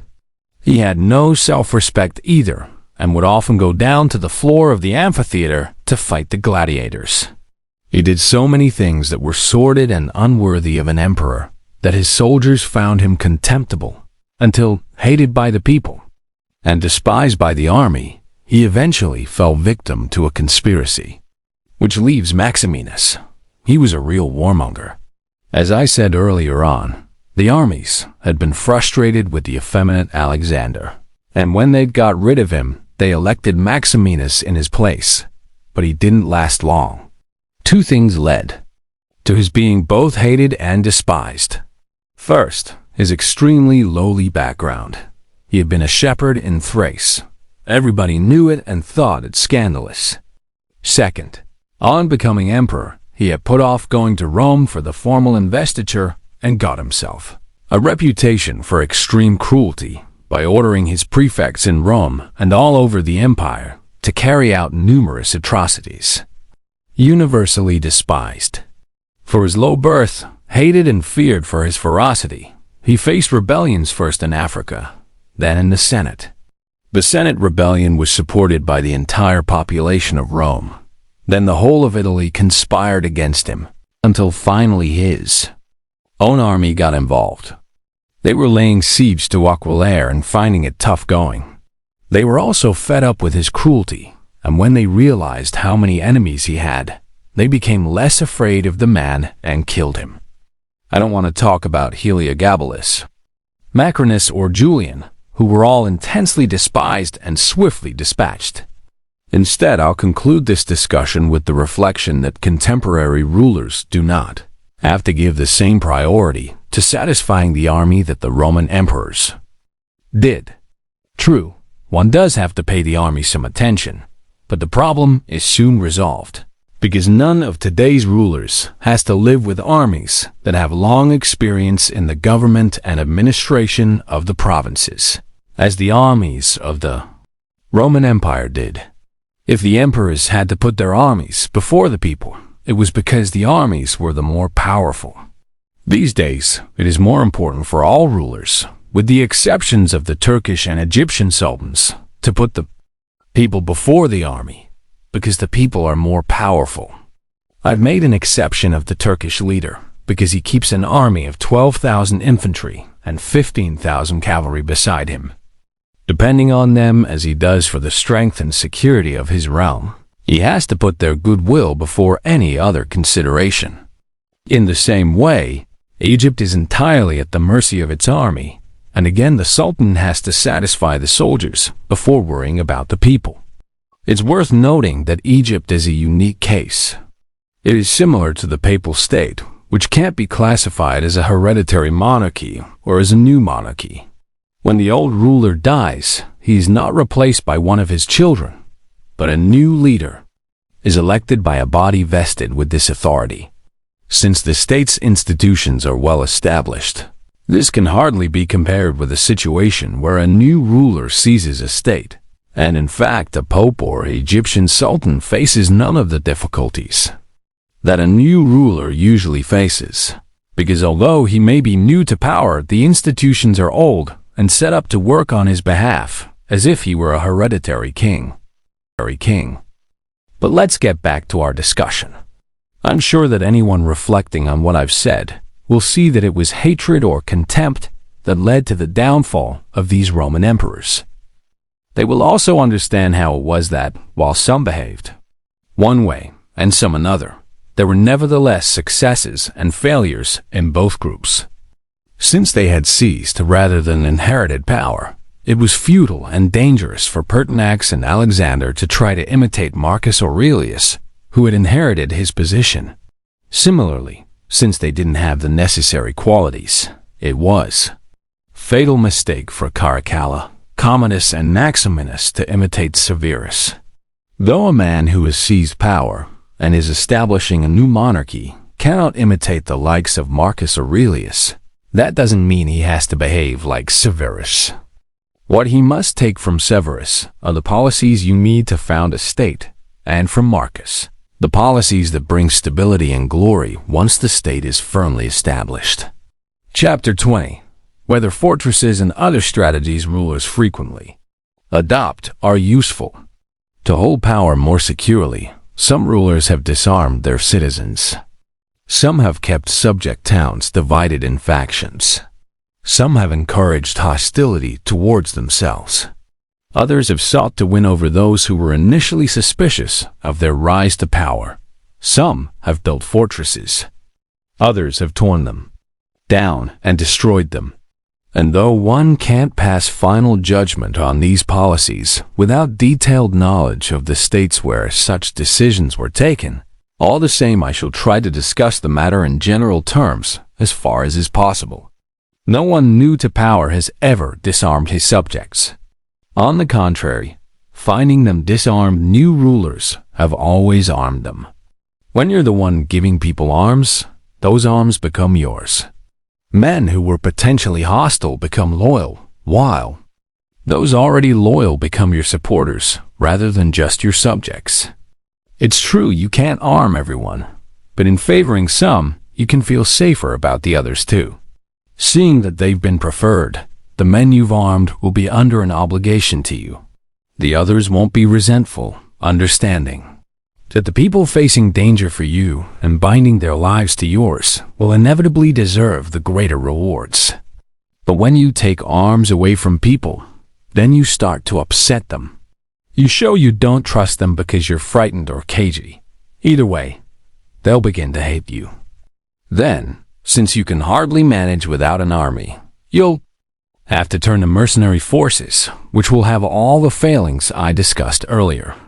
And even if your mercenaries are good, they'll never be good enough to defend you against powerful enemies and a hostile people. So, as I said, a new ruler in a newly constituted state has always armed his subjects. History offers endless examples. But when a ruler acquires a new territory to add like an extra limb to an existing state, then he must disarm its people, except for the men who supported him when he took it. But with time and opportunity, even those men should be kept weak and emasculated so that all the real armed force in the state as a whole resides with your own soldiers who live with you in your home base. Generations ago, the experts in Florence used to say that you had to hold Pistoia by playing on its factions and Pisa by holding its fortresses. So they encouraged factionalism in some of the towns they held, the better to control them. In times when there was a certain balance between opposing parties in Italy, this was probably an effective policy, but I don't think we should take it as a rule today. I don't think factional divisions ever really improved the situation. On the contrary, when an enemy approaches, a subject town that's divided in factions will fall at once. The weaker of the factions will always join forces with the attacker, and the other faction won't be strong enough to beat them both. The Venetians were reasoning along the same lines, I believe, when they fomented divisions between Guelphs and Ghibellines in the towns they held. They didn't let the factions get as far as bloodshed, but encouraged divergences so the people would be too busy with their own disputes to unite against Venice. It wasn't, as things turned out, a successful policy. After the Venetians' defeat at Vaila, One or other of the factions immediately took courage and seized control of the various towns. This kind of policy actually indicates weakness on a ruler's part. In a healthy, confident state, such differences would never be allowed. They are only useful in peacetime when they make it easier to keep people under control. In times of war, everyone can see how flawed the policy is.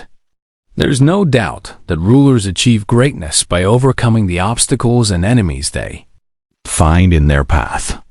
So when destiny wants to make a ruler great, particularly a new ruler who, unlike a hereditary king, really needs to build up his reputation, it sends him enemies and prompts them to attack him. That way he has the chance to beat them and climb the ladder his enemies have put in front of him.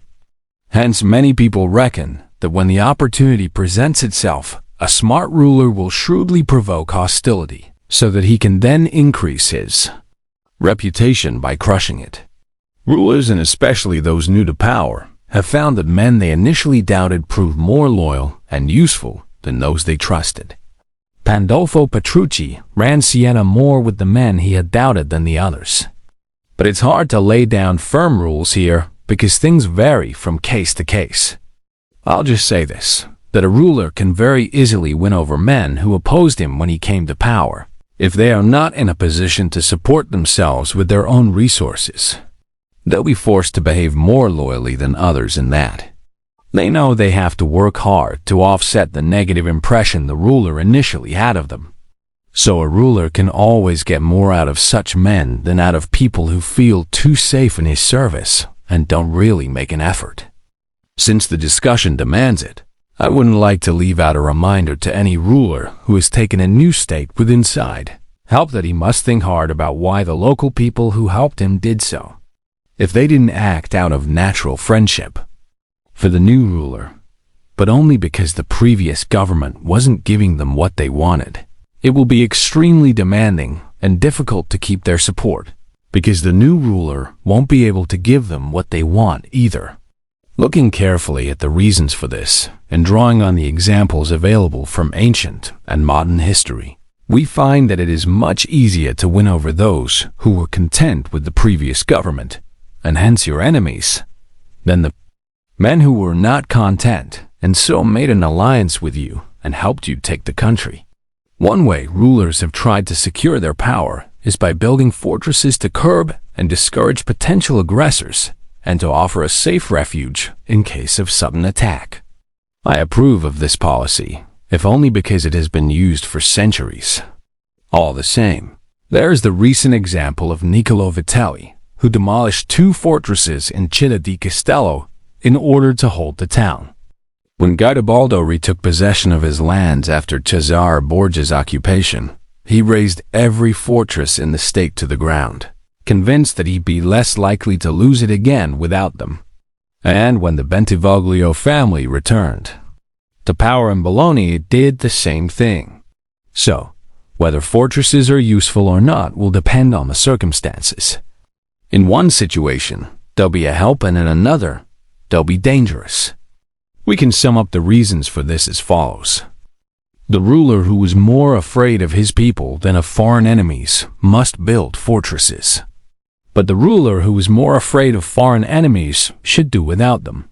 The castle Francesco Sforza built in Milan has provoked and will go on provoking more rebellions against the Sforza family than any other cause of unrest in the whole state. Your best fortress is not to be hated by the people, because even if you do have fortresses, they won't save you if the people hate you. Once the people have decided to take up arms against you, they'll never be short of foreign support. In recent times, there are no examples of fortresses having proved useful to any ruler at all, with the exception of the Countess of Forli, Caterina Sforza, when her husband, Count Girolamo Riario, was murdered. Taking refuge in the fortress, she was able to survive the rebels' assault, wait till help came from Milan, then take control again. Circumstances were such at the time that no foreign enemies were in a position to help the people. Later, however, her fortresses were not much use when Cesare Borgia attacked the town. and the people, who were hostile to her, fought on his side. Both then and earlier she would have been safer had she avoided making an enemy of the people, rather than counting on fortresses. All things considered, I'll give my approval both to rulers who build fortresses and to those who don't. But I'll always criticize any ruler who imagines it doesn't matter whether the people hate him or not and trusts in fortresses for his security. Chapter 21. What a ruler should do to win respect. Nothing wins a ruler respect like great military victories and a display of remarkable personal qualities. One example in our own times is Ferdinand of Aragon, the present King of Spain. One might almost describe him as a ruler new to power, because from being a weak king he has become the most famous and honored of Christendom. And when you look at his achievements, you find they are all remarkable, and some of them extraordinary. At the beginning of his reign, he launched an invasion of Granada, a campaign that laid the foundation of his power. It was important that he did it at a moment of domestic quiet when he didn't have to worry about possible interruptions.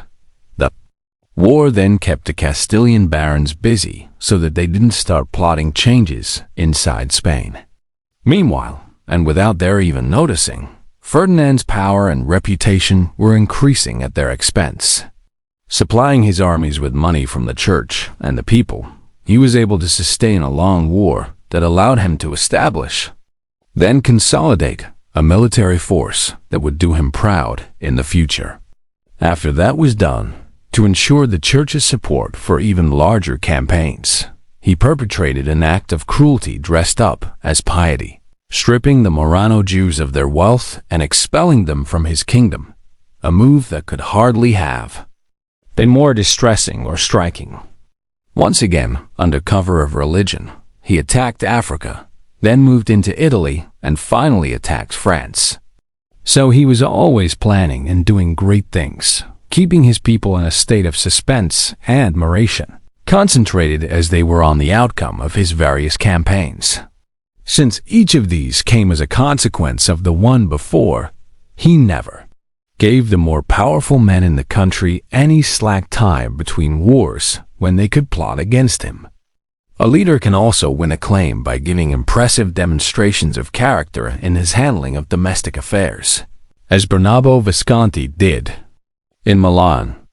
Whenever anyone does anything remarkable, whether for good or ill, in civil life, you think up some reward or punishment that will cause a stir. But above all, a ruler must make sure that everything he does gives people the impression that he is a great man of remarkable abilities. A ruler will also be respected when he is a genuine friend and a genuine enemy. That is, when he declares himself unambiguously for one side and against the other. This policy will always bring better results than neutrality. For example, if you have two powerful neighbors who go to war, you may or may not have reason to fear the winner afterwards. Either way, it will always be better to take sides and fight hard. If you do have cause to fear, but stay neutral, you'll still be gobbled up by the winner to the amusement and satisfaction of the loser. You'll have no excuses, no defense, and nowhere to hide. Because a winner doesn't want half-hearted friends who don't help him in a crisis. And the loser will have nothing to do with you since you didn't choose to fight alongside him and share his fate. When Antiochus was sent to Greece by the Aetolians to push back the Romans, he sent ambassadors to the Achaeans, who were allied to the Romans, asking them to remain neutral, while for their part, the Romans encouraged them to join the war on their side. The Achaean council debated the matter, and after Antiochus's ambassador had spoken, asking them to remain neutral, the Roman ambassador replied, "With regard to this invitation to remain neutral, nothing could be more damaging to your interests. You'll get no thanks, no consideration, and will be taken as a reward by whoever wins. The contender who is not your ally will always try to get you to stay neutral, and your ally will always try to get you to fight." Indecisive rulers who want to avoid immediate danger usually decide to stay neutral, and usually things end badly for them. But if you declare yourself courageously for one side or the other, and your ally wins, he'll be indebted to you. And there'll be a bond of friendship between you, so that even if he is more powerful now and has you at his mercy, he's not going to be so shameless as to take advantage of the circumstances and become an example of ingratitude. Victories are never so decisive that the winner can override every principle, justice in particular. But if your ally loses, you're still his friend, and he'll offer what help he can. You become companions in misfortune, and your luck could always turn. In the event that the two neighbors go into war are not so powerful that you need fear the winner, it is even more sensible to take sides and get involved. You'll be destroying one with the help of another who, if he had any sense, would be protecting the loser. And when your ally wins, which with your help is inevitable, he'll be at your mercy. Here it's worth noting that a ruler must never ally himself with someone more powerful in order to attack his enemies, unless, as I said above, it is absolutely necessary. Because when you win, you'll be at your ally's mercy, and whenever possible, rulers must avoid placing themselves in another's power. The Venetians allied themselves with France to attack the Duke of Milan. It was an alliance they could have avoided, and it led to disaster. But when such an alliance can't be avoided, as was the case with Florence when the Pope and Spain took their armies to attack Lombardy, then a ruler must take sides for the reasons set out above. In general, a ruler must never imagine that any decision he takes is safe. On the contrary, he should reckon that any decision is potentially dangerous. It is in the nature of things that every time you try to avoid one danger, you run into another. Good sense consists in being able to assess the dangers and choose the lesser of various evils. A ruler must also show that he admires achievement in others, giving work to men of ability and rewarding people who excel in this or that craft. What's more, he should reassure his subjects that they can go calmly about their business as merchants or farmers, or whatever other trade they practice, without worrying that if they increase their wealth, they'll be in danger of having it taken away from them, or that if they start up a business, they'll be punitively taxed. On the contrary, a ruler should offer incentives to people who want to do this kind of thing, and to whoever plans to bring prosperity to his city or state. Then at the right times of the year, he should entertain people with shows and festivals. And since every city is divided into guilds and districts, he should respect these groups and go to their meetings from time to time, showing what a humane and generous person he is, though without ever forgetting the authority of his position, something he must always keep to the fore. Chapter 22. A ruler's ministers. A ruler's choice of ministers is an important matter. The quality of the ministers will reflect his good sense or lack of it, and give people their first impression of the way the ruler's mind is working. If his ministers are capable and loyal, people will always reckon a ruler astute, because he was able to recognize their ability and command their loyalty. When they are not, people will always have reason to criticize, because the first mistake the ruler made was in his choice of ministers. Everyone who knew Antonio da Venafro, Pandolfo Petrucci's minister in Siena, thought Pandolfo extremely smart for having chosen him. There are actually three kinds of mind. One kind grasps things unaided. The second sees what another is grasped. The third grasps nothing and sees nothing. The first kind is extremely valuable, the second valuable, the third useless. So although Pandolfo didn't have the first kind of mind, he certainly had the second. If someone is sharp enough to recognize what's right and wrong in what another man says and does, then even if he doesn't have the creativity to make policy himself, he can still see which of his ministers' policies are positive and negative. Encourage the good ones and correct the bad. The minister, meanwhile, will realize that he can't fool the ruler, and so will have to behave. There is one infallible way of checking a minister's credentials. When you see the man thinking more for himself than for you, when his policies are all designed to enhance his own interests, then he'll never make a good minister, and you'll never be able to trust him.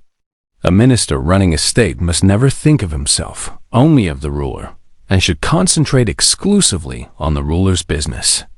To make sure he does so, the ruler, for his part, must take an interest in the minister, grant him wealth and respect, oblige him and share honors and appointments with him. That way the minister will see that he can't survive without the ruler. He'll have so many honors he won't want any more, so much wealth he won't look for more, and so many appointments that he'll guard against any change of the status. Quote, when rulers and their ministers arrange their relationships this way, they can trust each other. When they don't, one or the other is bound to come to a bad end. Chapter 23. Avoiding flatterers. There's another important issue we need to consider. A mistake rulers can only avoid if they are very canny or very good at choosing their ministers. I'm talking about flatterers. Courts are always full of them, and men are so ready to congratulate themselves on their achievements and to imagine themselves more successful than they are, that it is hard not to fall into this error. Then, if you do try to defend yourself from flatterers, you run the risk of having people despise you, because the only way to guard against flattery is to have people understand that you don't mind them telling you the truth. But when anyone and everyone can tell you the truth, you lose respect. So the sensible ruler must find a middle way, choosing intelligent men for ministers and giving them, and only them, the right to tell him the truth, and only on the issues he asks about, not in general. However, the ruler should ask his ministers about everything and listen to their opinions, then make up his mind on his own, following his own criteria. In responding to these advisors, as a group or separately, he should make it clear that the more openly they speak, the more welcome their advice will be, after which he shouldn't take advice from anyone else, but get on with whatever has been decided and be firm in his decisions. Try a different approach, and you'll either be ruined by flatterers, or change your mind so often listening to everyone's opinions that people will lose their respect for you. Let me offer an example from modern times. Bishop Luca Rinaldi, a man close to the present Emperor Maximilian, said that the emperor never took advice from anyone and never got his own policies enacted. This is because he did the opposite of what I proposed above. Being secretive, the emperor tends not to explain his plans to anyone and doesn't seek advice. But when he starts putting his policies into action and people see what he's up to, his ministers tell him he's got it wrong, and all too readily he changes his mind. As a result, whatever he does one day he undoes the next, and nobody understands what he wants or means to do, and no one can make plans in response to his policies. So a ruler must always take advice, but only when he wants it, not when others want to give it to him. In fact, he should discourage people from giving him advice unasked. On the other hand, he should ask a great deal and listen patiently when an advisor responds truthfully. And if he realizes someone is keeping quiet out of fear, he should show his irritation. Many people think that when a ruler has a reputation for being sensible, it's thanks to the good advice he's getting from his ministers, and not because he's shrewd himself. But they're wrong. There's a general and infallible rule here, that a leader who isn't sensible himself can never get good advice, unless he just happens to have put the government entirely in the hands of a single minister who turns out to be extremely shrewd. In this case, he may well get good advice, but the situation won't last long because the minister will soon grab the state for himself. If, on the other hand, he's taking advice from more than one person, an ingenuous ruler will find himself listening to very different opinions and won't know how to make sense of them. Each of his advisors will be thinking of his own interests, and the ruler won't be able to control them or even sense what's going on. It's not a case of finding better ministers. Men will always be out to trick you unless you force them to be honest. In conclusion, a ruler isn't smart because he's getting proper advice. On the contrary, it's his good sense that makes the right advice possible. Chapter 24. Why Italian rulers have lost their states. Followed carefully. The guidelines I've laid down will allow a ruler who's just taken over a state to assume the aura of a hereditary king and give him even greater security and staying power than if his government was well established. People, watch what a new ruler does far more attentively than they do a hereditary one, and if his achievements are impressive, they'll have a greater hold on people and command, greater loyalty than an old royal bloodline. Men are more interested in the present than the past, and when things are going well, they'll be happy and won't look elsewhere. On the contrary, they'll do everything they can to defend a ruler so long as he doesn't let himself down in other ways. So he'll enjoy the double glory of having both founded a new kingdom and graced and consolidated it with good laws, a good army, good allies, and good policies. Conversely, the man who's born to power but behaves so stupidly as to lose it is shamed twice over. Turning now to those Italian rulers who've lost power in recent years, the King of Naples, for example, and the Duke of Milan and others. 2. The first thing we find is that they all had poor armies. This for the reasons I discussed at length above. Then we see that some of them had the people against them, or, if they did have the people's support, they couldn't keep the nobles on their side. Without these failings, you don't lose a state that's strong enough to field an army. Philip of Macedonia, not Alexander's father, but the Philip beaten by Titus, Quintius, had nothing like the resources of the Romans and Greeks who attacked him. All the same, being a military man and a leader who knew how to please the people and keep the nobles on his side, he held out for many years, and though in the end he did lose control of a few towns, at least he hung on to his kingdom. So these rulers of ours, who were well-established kings and dukes yet still lost, their states should spare us their bad luck stories. They have only themselves to blame. In peacetime, they never imagined anything could change.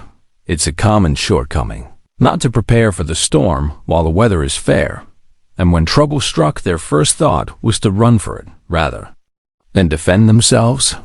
They hoped the people would be incensed by the barbarity of the invaders and call them back. This isn't a bad policy when you have no alternative, but to trust in that reaction when you could have taken other precautions is a serious failing. A ruler should never be resigned to falling from power because he's counting on finding someone to prop him up again afterwards. Maybe people won't oblige, and even if they do, you won't be safe, because your strategy was spineless and involved relying on others. The only good, sure, lasting forms of defense are those based on yourself and your own strength. Chapter 25. The role of luck in human affairs, and how to defend against it. I realize that many people have believed and still do believe that the world is run by God and by fortune, and that, however shrewd men may be, they can't do anything about it and have no way of protecting themselves. As a result, they may decide that it's hardly worth making an effort and just leave events to chance. This attitude is more prevalent these days as a result of the huge changes we've witnessed and are still witnessing every day, things that no one could have predicted. Sometimes, thinking it over, I have leaned a bit that way myself. All the same, and so as not to give up on our free will, I reckon it may be true that luck decides the half of what we do, but it leaves the other half more or less to us. It's like one of those raging rivers that sometimes rise and flood the plain, tearing down trees and buildings, dragging soil from one place and dumping it down in another.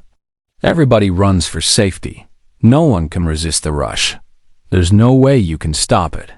Still, the fact that a river is like this doesn't prevent us from preparing for trouble when levels are low, building banks and dikes, so that when the water rises the next time, it can be contained in a single channel and the rush of the river and flood is not so uncontrolled and destructive. Fortune's the same. It shows its power where no one has taken steps to contain it. flooding into places where it finds neither banks nor dikes that can hold it back.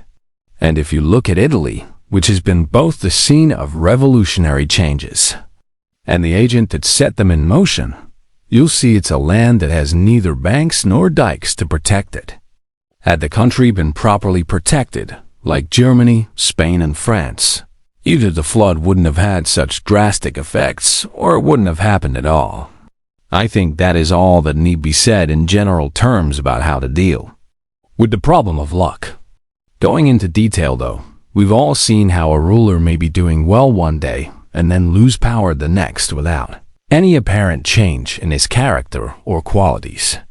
I believe this is mostly due to the attitude I mentioned above. That is, the ruler trusts entirely to luck and collapses when it changes. I'm also convinced that the successful ruler is the one who adapts to changing times, while the leader who fails does so because his approach is out of step with circumstances. All men want glory and wealth, but they set out to achieve those goals in different ways. Some are cautious, others impulsive. Some use violence, others finesse. Some are patient, others quite the opposite.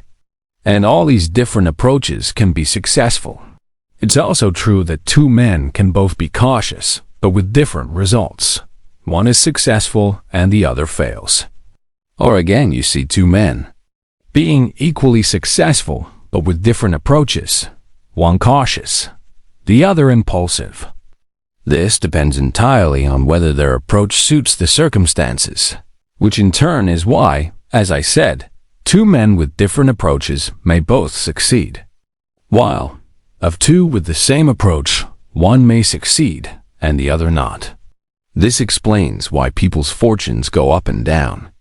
If someone is behaving cautiously and patiently, and the times and circumstances are such that the approach works, he'll be successful. But if times and circumstances change, everything goes wrong for him, because he hasn't changed his approach to match. You won't find anyone shrewd enough to adapt his character like this, in part because you can't alter your natural bias, and in part because if a person has always been successful with a particular approach, he won't easily be persuaded to drop it. So, when the time comes for the cautious man to act impulsively, he can't, and he comes unstuck. If he did change personality in line with times and circumstances, his luck would hold steady. Pope Julius II always acted impulsively and lived in times and circumstances so well suited to this approach that things always went well for him. Think of his first achievement, taking Bologna while Giovanni Bentivoglio was still alive. The Venetians were against the idea, the King of Spain likewise, and Julius was still negotiating the matter with the French. All the same, and with his usual ferocity and impetuousness, the Pope set out and led the expedition himself. This put the Venetians and Spanish in a quandary, and they were unable to react. The Venetians out of fear, and the Spanish because they hoped to recover the whole of the Kingdom of Naples. Meanwhile, the King of France was brought on board. He needed Rome as an ally to check the Venetians, and decided that once Julius had made his move, he couldn't deny him armed support without too obviously slighting him. With this impulsive decision, then, Julius achieved more than any other pope with all the good sense in the world would ever have achieved. Had he waited to have everything arranged and negotiated before leaving Rome, as any other pope would have done, the plan would never have worked. The King of France would have come up with endless excuses, and the Venetians and Spanish with endless warnings. I don't want to go into Julius's other campaigns, which were all of a kind and all successful. His early death spared him the experience of failure, because if times had changed and circumstances demanded caution, he would have been finished. The man would never have changed his ways, because they were natural to him. To conclude then, fortune varies, but men go on regardless. When their approach suits the times, they're successful, and when it doesn't, they're not. My opinion on the matter is this: it's better to be impulsive than cautious. Fortune is female, and if you want to stay on top of her, you have to slap and thrust. You'll see she's more likely to yield that way than to men who go about her coldly. And being a woman, she likes her men young, because they're not so cagey. They're wilder and more daring when they master her. Chapter 26. An appeal to conquer Italy and free it from foreign occupation. Going back over everything I've said, I've been asking myself whether the time is right in Italy now for a new ruler. Whether there's the sort of material available here that would give a shrewd man with the right qualities the chance to impose some form, winning honor for himself and doing good to the people as a whole. And my impression is that a lot of things are running the way of a new man, so many. In fact, that I don't know what time was ever more right than the present. If, as I said earlier, Moses could only emerge after the people of Israel had been enslaved in Egypt, Cyrus show his great spirit after the Persians were crushed by the Medes, Theseus prove his excellence after the Athenians were defeated and dispersed. So today, for us to witness the qualities of a great Italian, the country had to be reduced to its present state, more slave than the Jews, more crushed than the Persians, more divided than the Athenians, leaderless, lawless, beaten, plundered, broken, and overrun, ruined in every way. There was one man asterisk who showed glimpses of greatness, the kind of thing that made you think he was sent by God for the country's redemption. But then at the height of his achievements, his luck turned. So now Italy lies, half dead, waiting to see who will heal her wounds and put an end to the devastation of Lombardy, the extortionate taxation of Tuscany and Naples, who will clean up the sores that have festered too long. You can see the country is praying God to send someone to save her from the cruelty and barbarity of these foreigners. You can see she is ready and willing to march beneath a flag, if only someone would raise one up. What I can't see is any family the country could put its faith in right now, if not your illustrious house, blessed as it is with fine qualities and fortune, favored by God and the church, actually running the church, in fact, and hence well placed to lead Italy to redemption. And if you keep in mind the lives and achievements of the men I've written about, then the project won't be too difficult. It's true they were rare men, remarkable men, but nevertheless they were still men, and none of them had a better opportunity than you have now. The things they did had no greater justification, nor were they any easier. God was no kinder to them than he has been to you. Justice is definitely on our side, because war is just when there's no alternative, and arms are sacred when they are your only hope. The situation is more than favorable. And when circumstances are favorable, things can't be too hard. All you have to do is take the men I've proposed as your models. What's more, God has shown us amazing, unprecedented signs. The sea parted. A cloud led the way for you. Stone has gushed water. Manna has rained on us from heaven. Everything has worked together to make you great. The rest is up to you. God doesn't like doing everything himself. He doesn't want to deprive us of our free will and our share of glory. It's no surprise if none of the Italians I've spoken about have been able to do what I believe your family can do. Or again, if all our recent wars and revolutions have given the impression that the country has lost its capacity to fight. This is because the old states were badly organized and no one knew how to improve things. Nothing brings more honor to a new ruler than the new laws and institutions he introduces. When they are well thought out and show vision, they bring ruler respect and admiration. Italy is hardly lacking in raw material for the man who wants to give form to it. The limbs are healthy and strong. All they need is a head to guide them. Look how much stronger, defter, and more skillful Italians are than foreigners in duels or small skirmishes. But when it comes to armies, they can't compete, because they are badly led. The capable men are ignored. The incapable are convinced they are capable. And to date, no one has had the talent and luck to score the sort of success that would force the others to stand aside. That's why in all these wars over the past 20 years. Whenever an army has been entirely made up of Italians, it has always failed miserably, as witness first the Battle of Taro, then those of Alessandria, Capua, Genova, Vela, Bologna, and Mestre. So, if your illustrious family should choose to follow in the steps of those excellent men who came to the rescue of their peoples, the first thing that needs to be done, the real foundation of any such achievement, is to establish an army of your own citizens. You can't have more loyal, determined, and better soldiers than your own.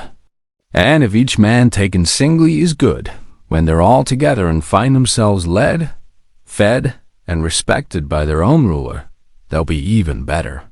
Founding an army like this is absolutely essential if we are to use Italian metal to defend ourselves against foreign enemies.